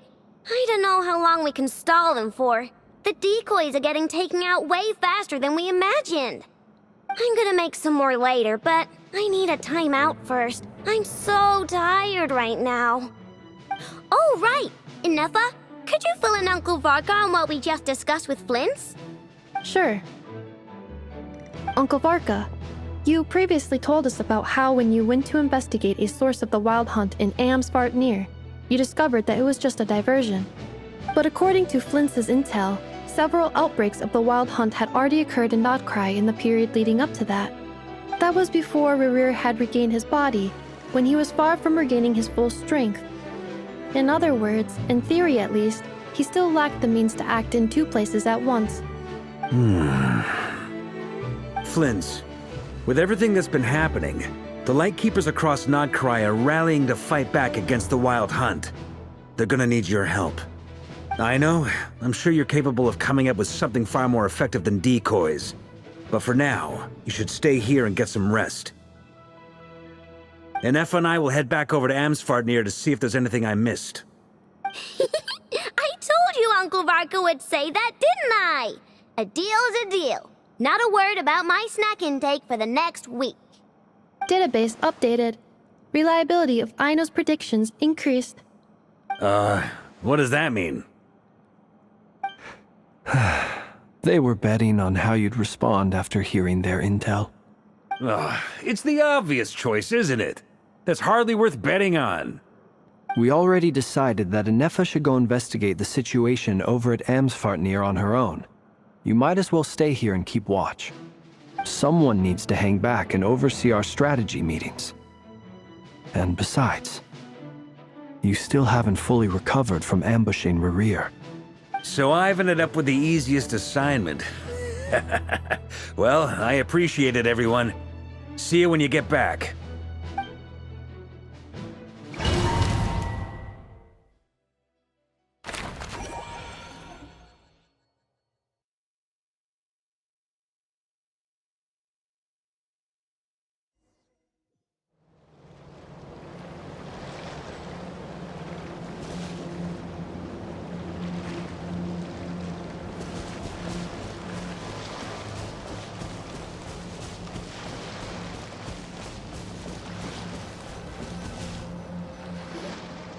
Here, this will serve as a good spot to cross over.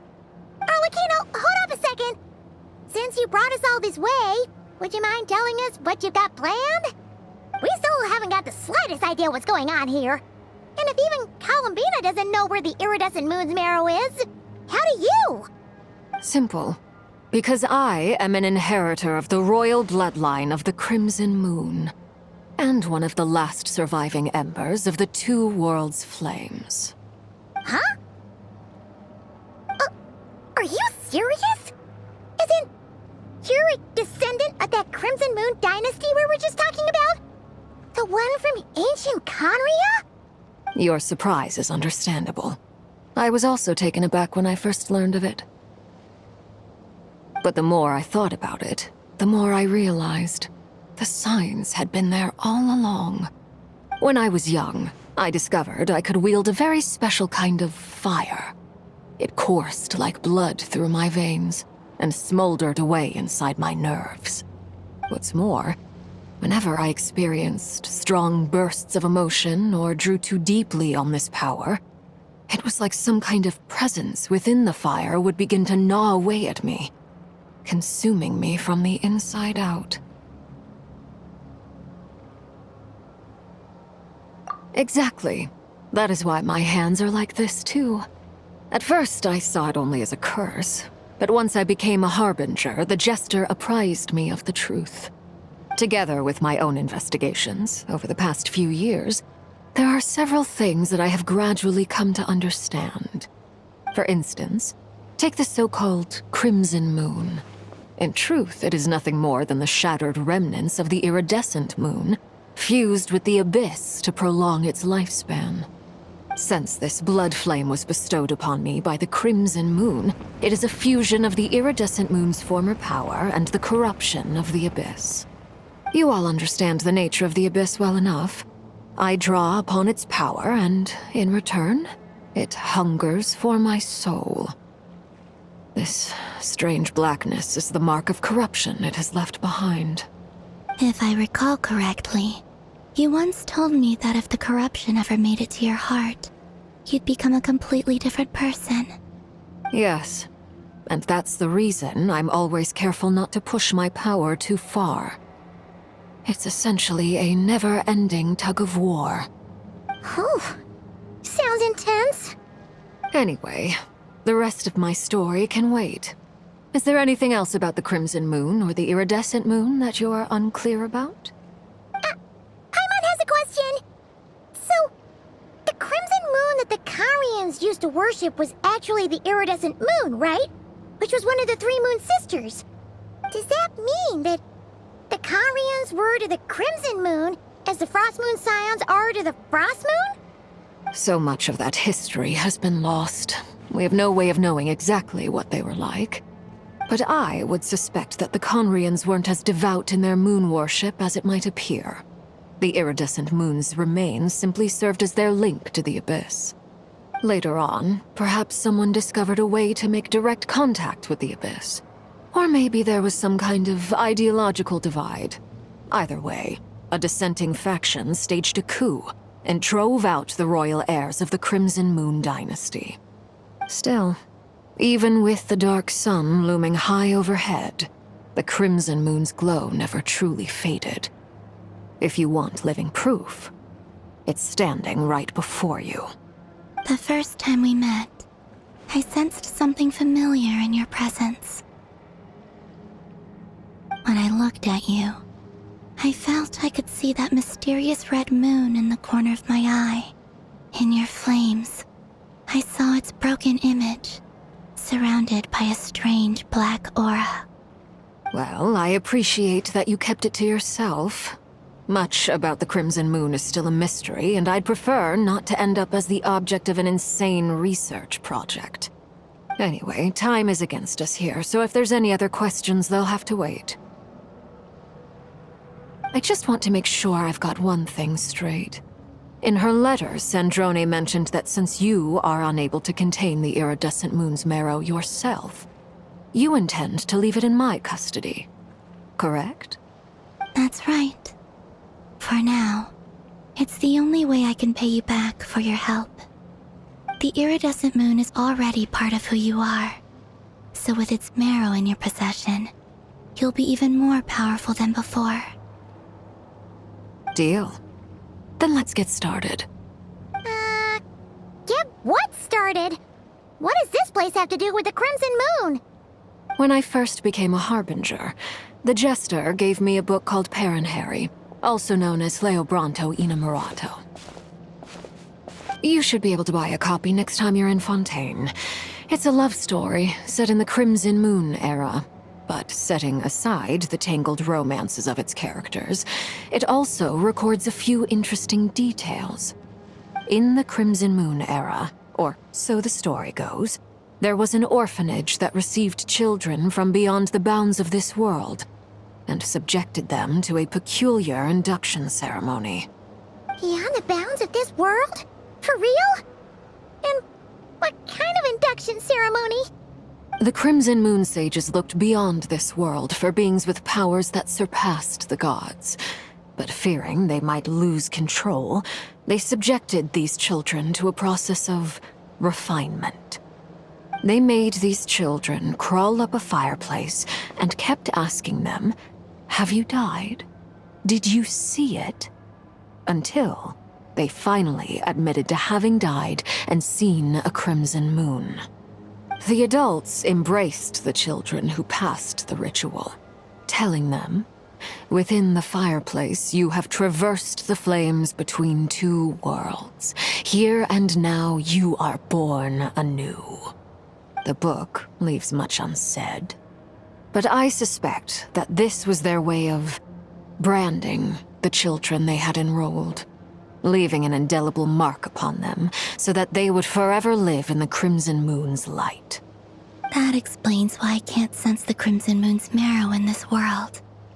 It makes sense that it would be sealed in a special space that can only be accessed temporarily through some kind of ritual. There's no fireplace here. Do you see a chimney anywhere?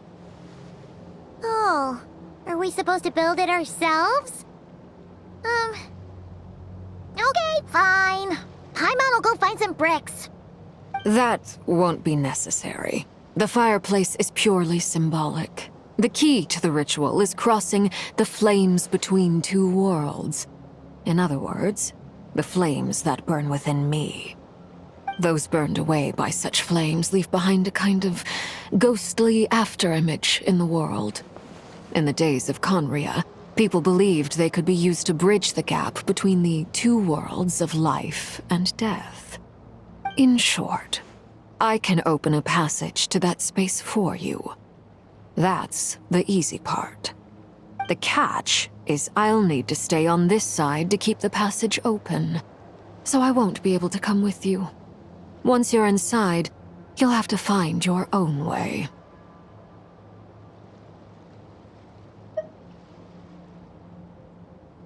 Very well. Then I'll open it up. Traveler, spare me a little more moonlight if you would. I may need it.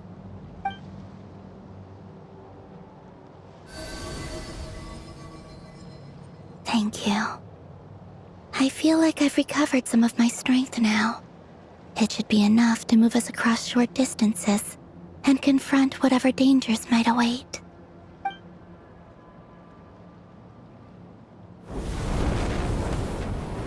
Mistress of the seven hues of ages past, great mother of the present, crimson-clad sovereign of the two realms, by fire severed, by fire renewed, I offer myself now and beseech your descent.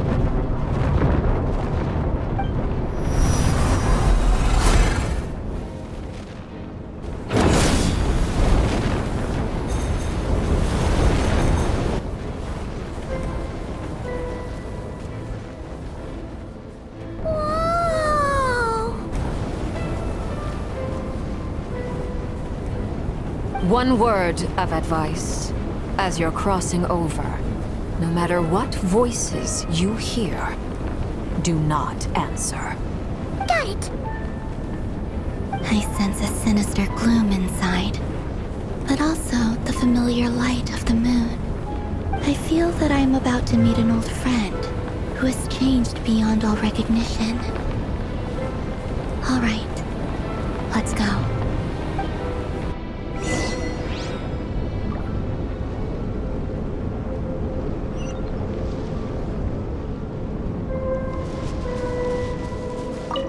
Seismic changes often begin with small windows of opportunity. This could be your window.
Hey! Look up at the sky! A red moon! This must be the at the abyss? It's practically filled the entire place. What now? What a tragic sight. Fragments of your broken body, seized by the abyss, and hung up aloft like mummified remains. Iridescent moon. Was this truly what you wished for?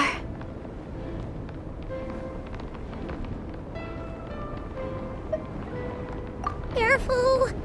There's something spooky about this place. Feels like something is lurking in the fog. Haimon's right behind you. Whatever you do, don't run off without her.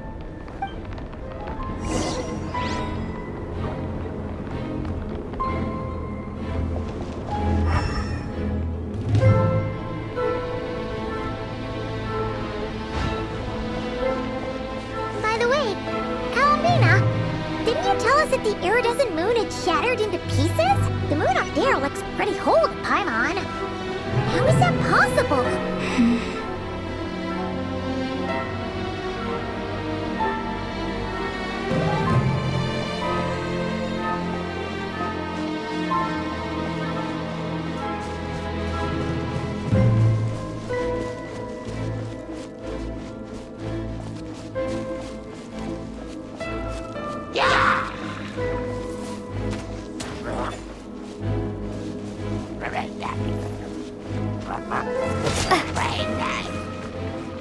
Lightning flash!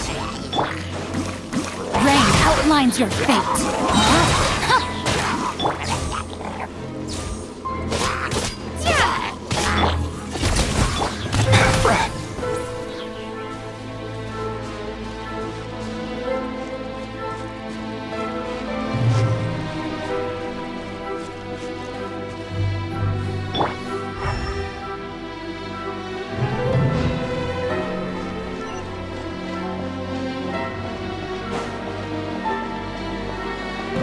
Just like I thought. It was only a facade.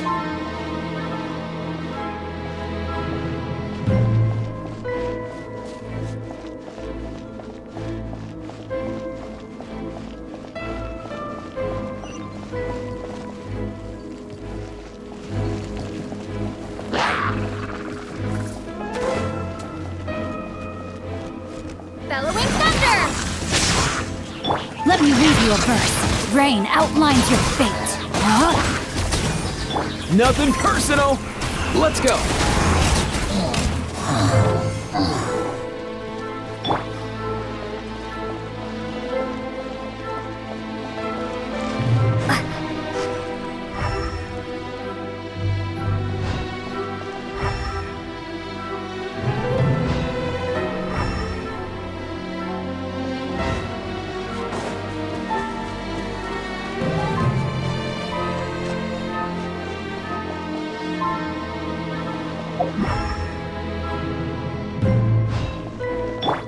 Up and away!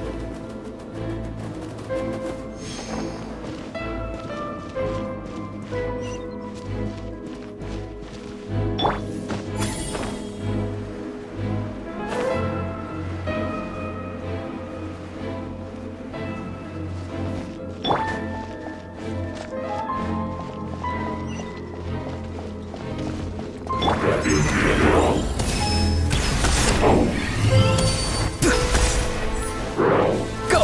You're free now! He's free! Rain cutter! Rain outlines your fate. Know my sword! Take this! Come here, you little rascal! Let's go!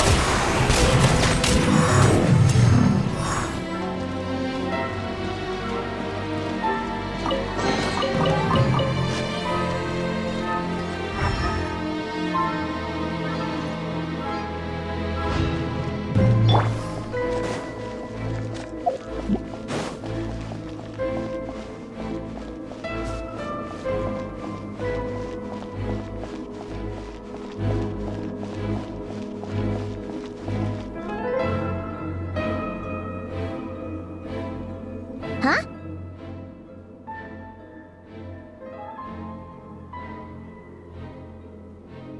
Huh? For real? That's way too high! There's no way we'll be able to reach it! No. I'm not sensing anything up there. It's coming from under the mountain. Let's see. Ah! There's some kind of weird shadow over the water. Wait, see that? Looks like a mechanism of some sort. Let's check it out.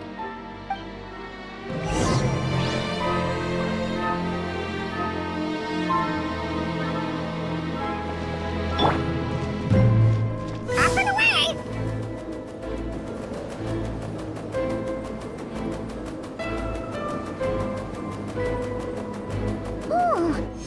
Looks like a device from the time of Karia. Maybe people once came here to study the Crimson Moon's domain, and they left this behind. Oh, if we can activate it, we might find some clues. Not too far now.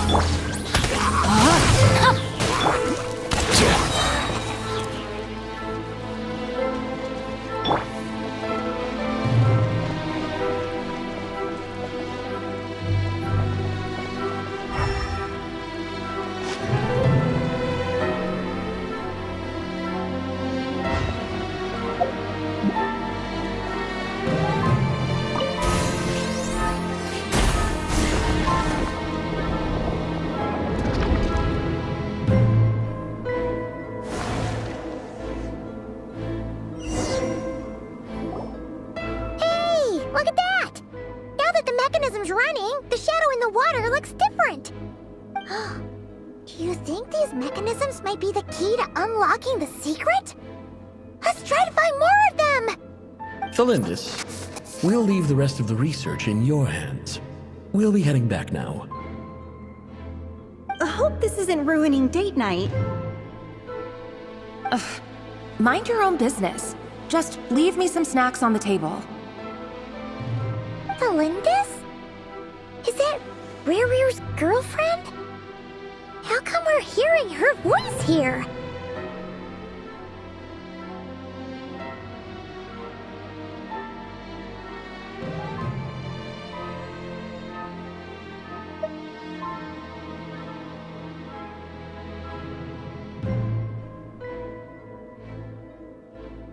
Oh yeah! So, do you think she was studying this strange space all along? The Abyss has made this space extremely unstable. Maybe that's why some of the things she said and did were preserved here. Like echoes. Or after images. Whenever I see this view, it takes me back to a poem from my childhood. Waning moon, oh lifeless damsel, weeping on the mountain crest. Mourning still in wistful tone, her fragile soul now laid to rest. For me, of all people, to be here investigating the mysteries of the Crimson Moon space, is it a coincidence or something more?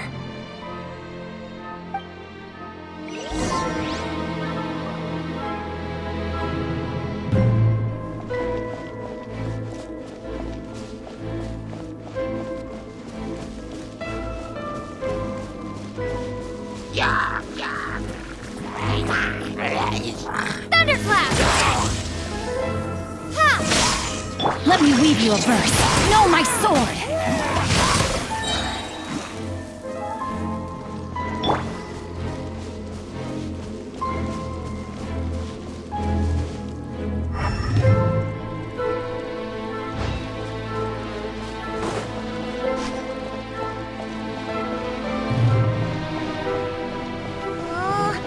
The Abyss has messed up this mechanism. We need to find a way to get it working again. Let's see if there are any other devices nearby.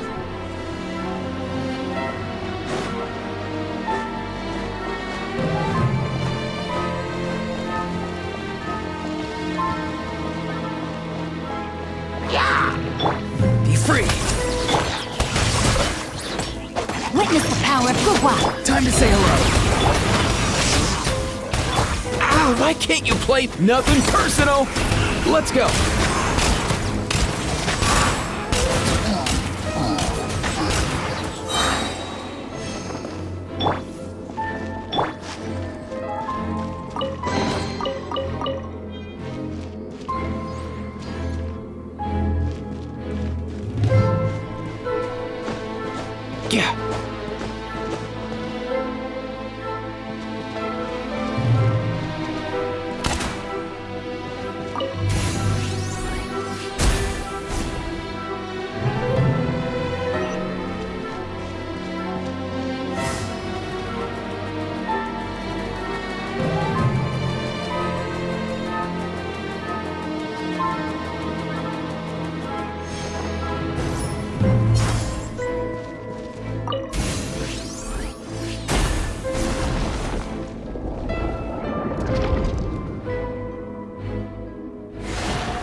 See.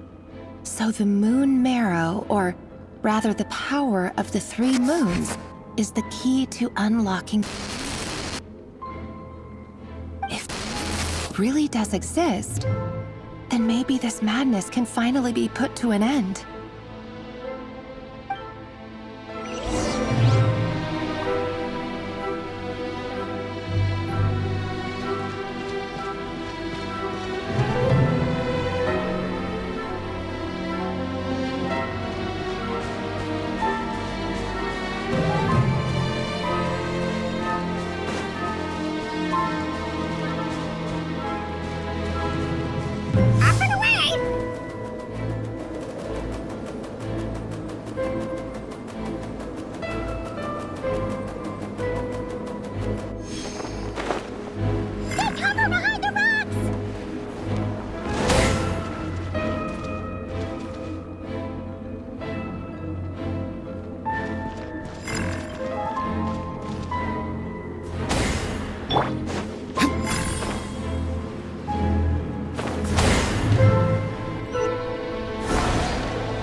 Mind the wind.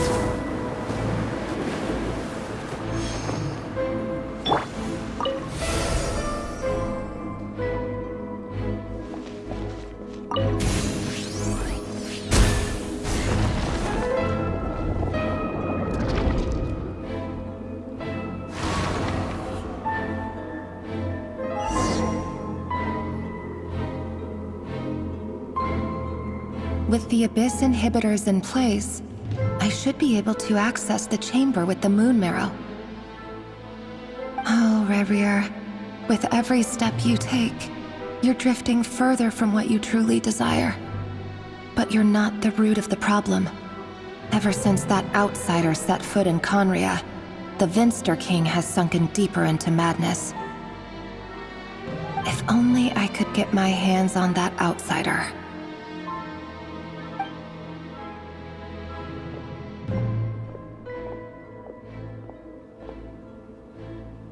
Hey look! The moon's reflection is back to normal! Elendis' voice mentioned a chamber with the moon marrow. Do you think maybe it's hidden in the moon's reflection? It must be. For within it, I sense the fragile aura of a dying soul. Then there's no time to lose! Let's go!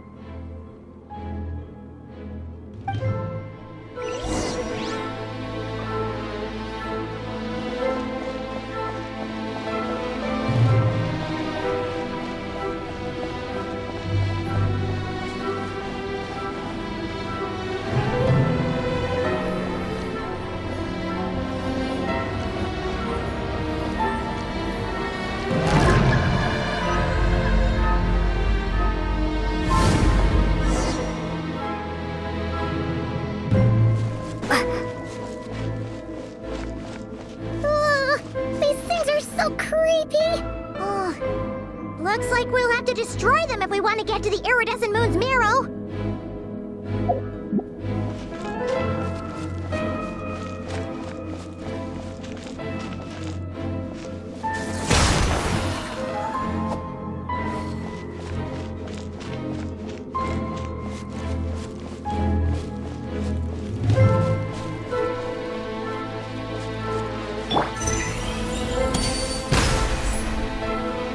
Not too far now.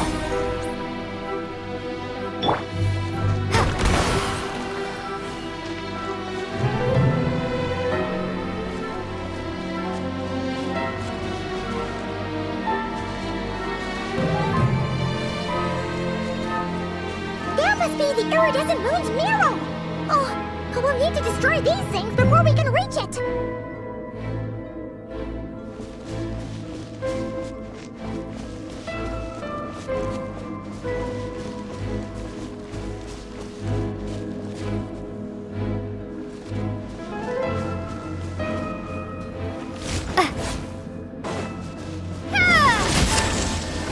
Take this!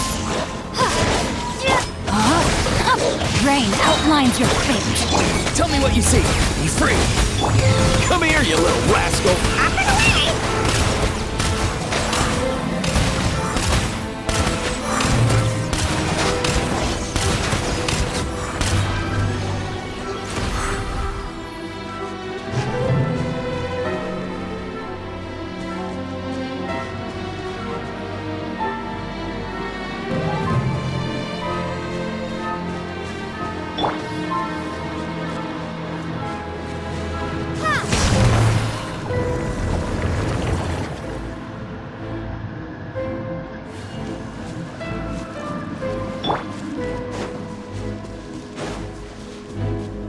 Let's go.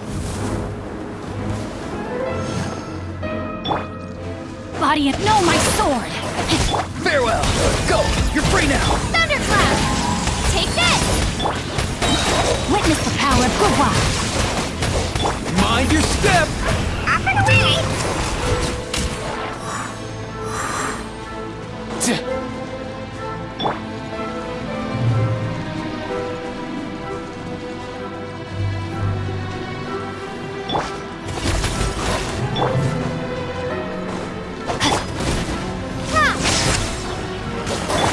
Rain outlines your fate. No, my sword! Yeah. Let me weave you over. Tell me what you see. Let's go.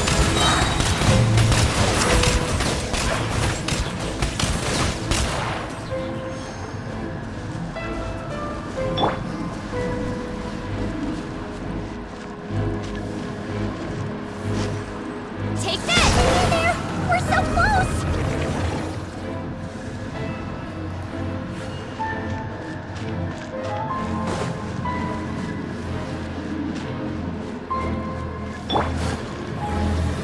Not too far now. Time to rain outlines your fate.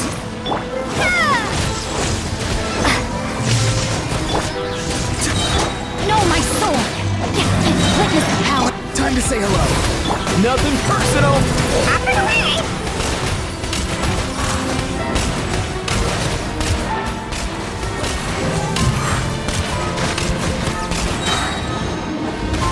I can barely breathe.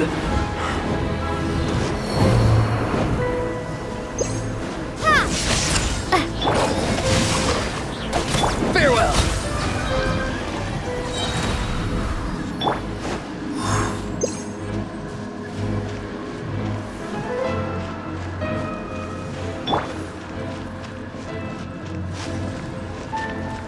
Lightning flash!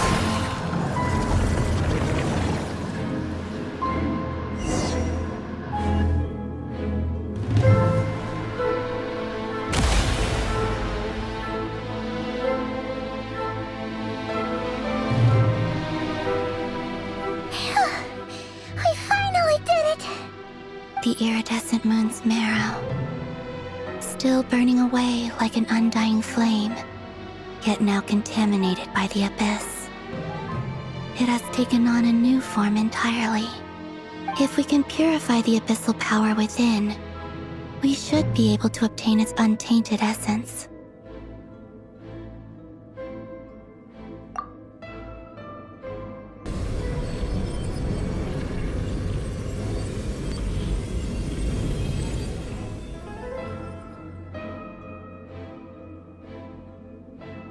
It's so cold.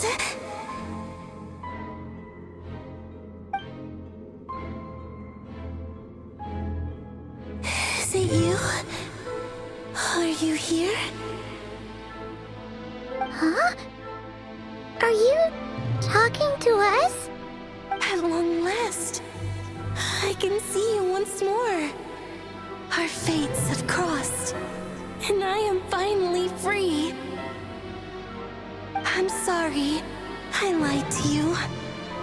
Even knowing what was to come, I still couldn't let go of the fear in my heart as death drew near. The moment the moon shattered, my body began to split apart piece by piece. Like I was being cut into pieces by 1,000 blunt blades. My thoughts scattered as the cold crept in. But I could not bear to fade away like that. Tell me, what was it that brought you to us all that time ago? If only I had possessed your courage, then I might have been spared this torment more painful than death. You look so puzzled. That's how I felt too when I first saw you.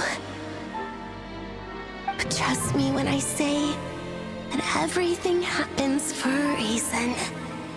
Farewell, Hypo.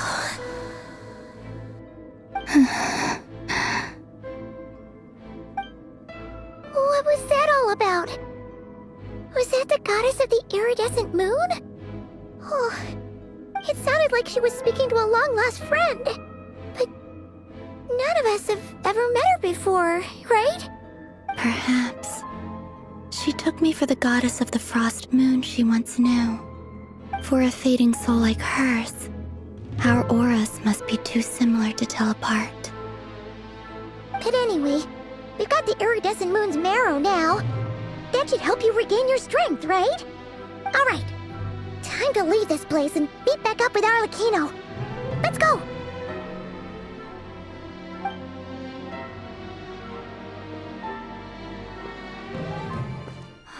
That's odd. This place looks different than when we came in. Waning moon, Huh? oh lifeless damsel. Oh.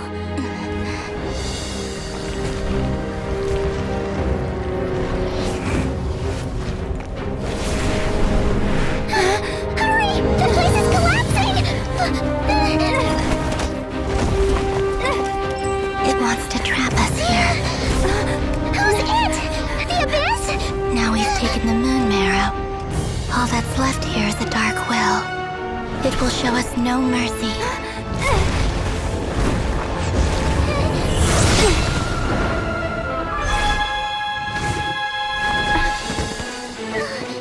Give it back!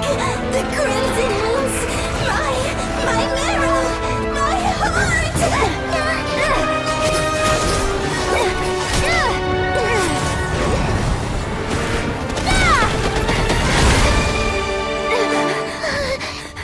Finally! Huh? Oh no! The exit's blocked! They're back! Now what do we do? This is where you fall.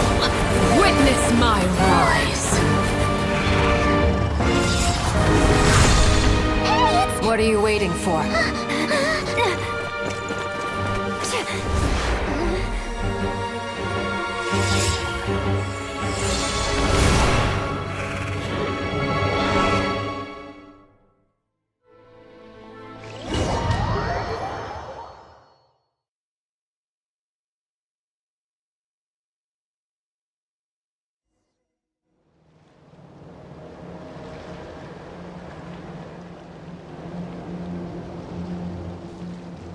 Oh, we made it! Was that you, Arlecchino? Did you save us? Wait, your hands! They're... Oh, this? Don't worry. It's a small price to pay. The Abyss wanted to trap you inside, and I defied its will by bringing you out. No wonder it's a little angry.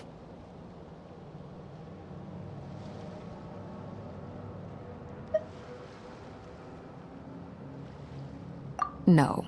I have paid the price, albeit a small one, and it cannot be undone. My hands have already fused with the Abyss. Purification would simply destroy whatever's left of them. But surely... Oh, we're so sorry, Arlecchino. Paimon can't believe you'd make a sacrifice like this for us. As much as I'd like to call it a favor, the truth is I was simply holding up my end of the deal. Well, Columbina. Yes, you did your part. And as promised, I will leave the iridescent moon's marrow in your care.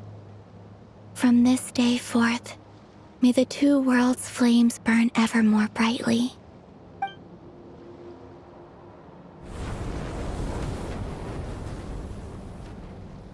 I'll take that as a blessing.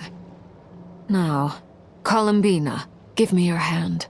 Accept this moonlight I offer in return.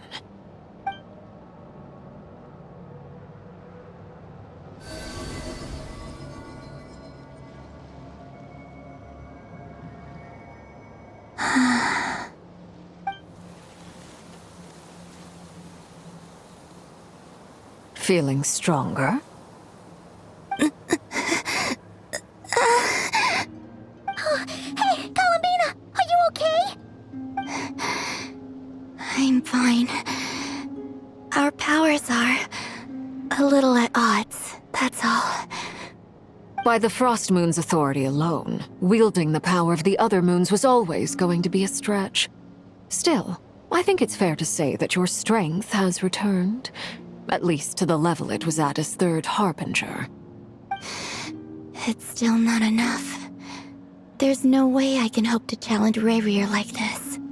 Just one more ray of moonlight, if you would.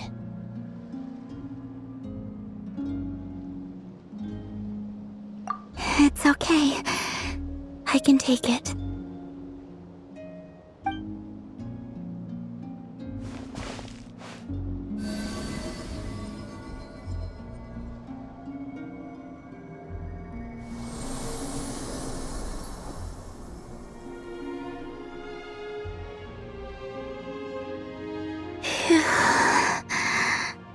How about now?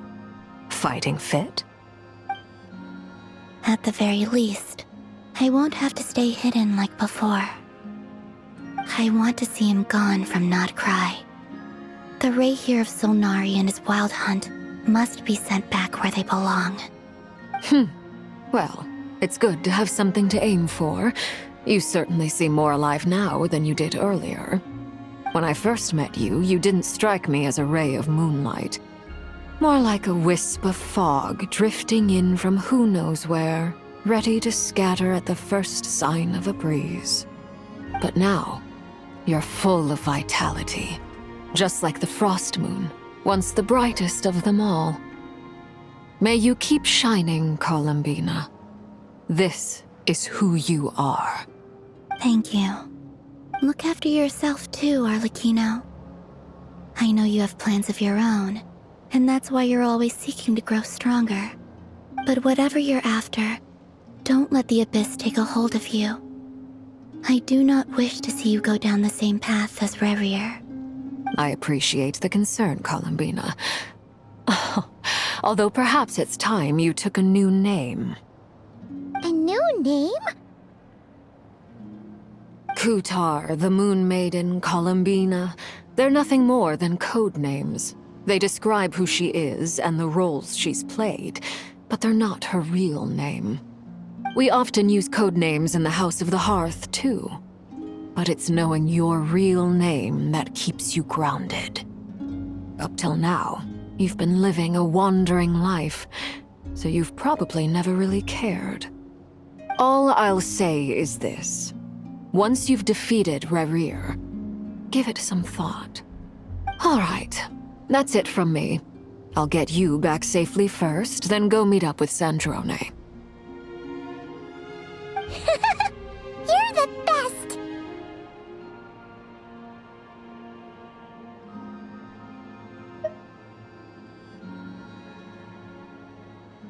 I appreciate the gesture. It speaks to your good character. Anyway, let's get going. There are more urgent things to do right now than trade compliments.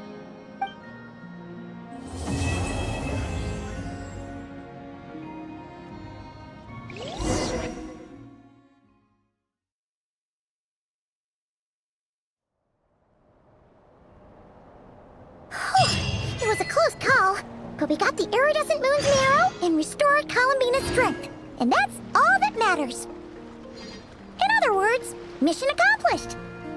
Paimon wonders how everyone else is doing.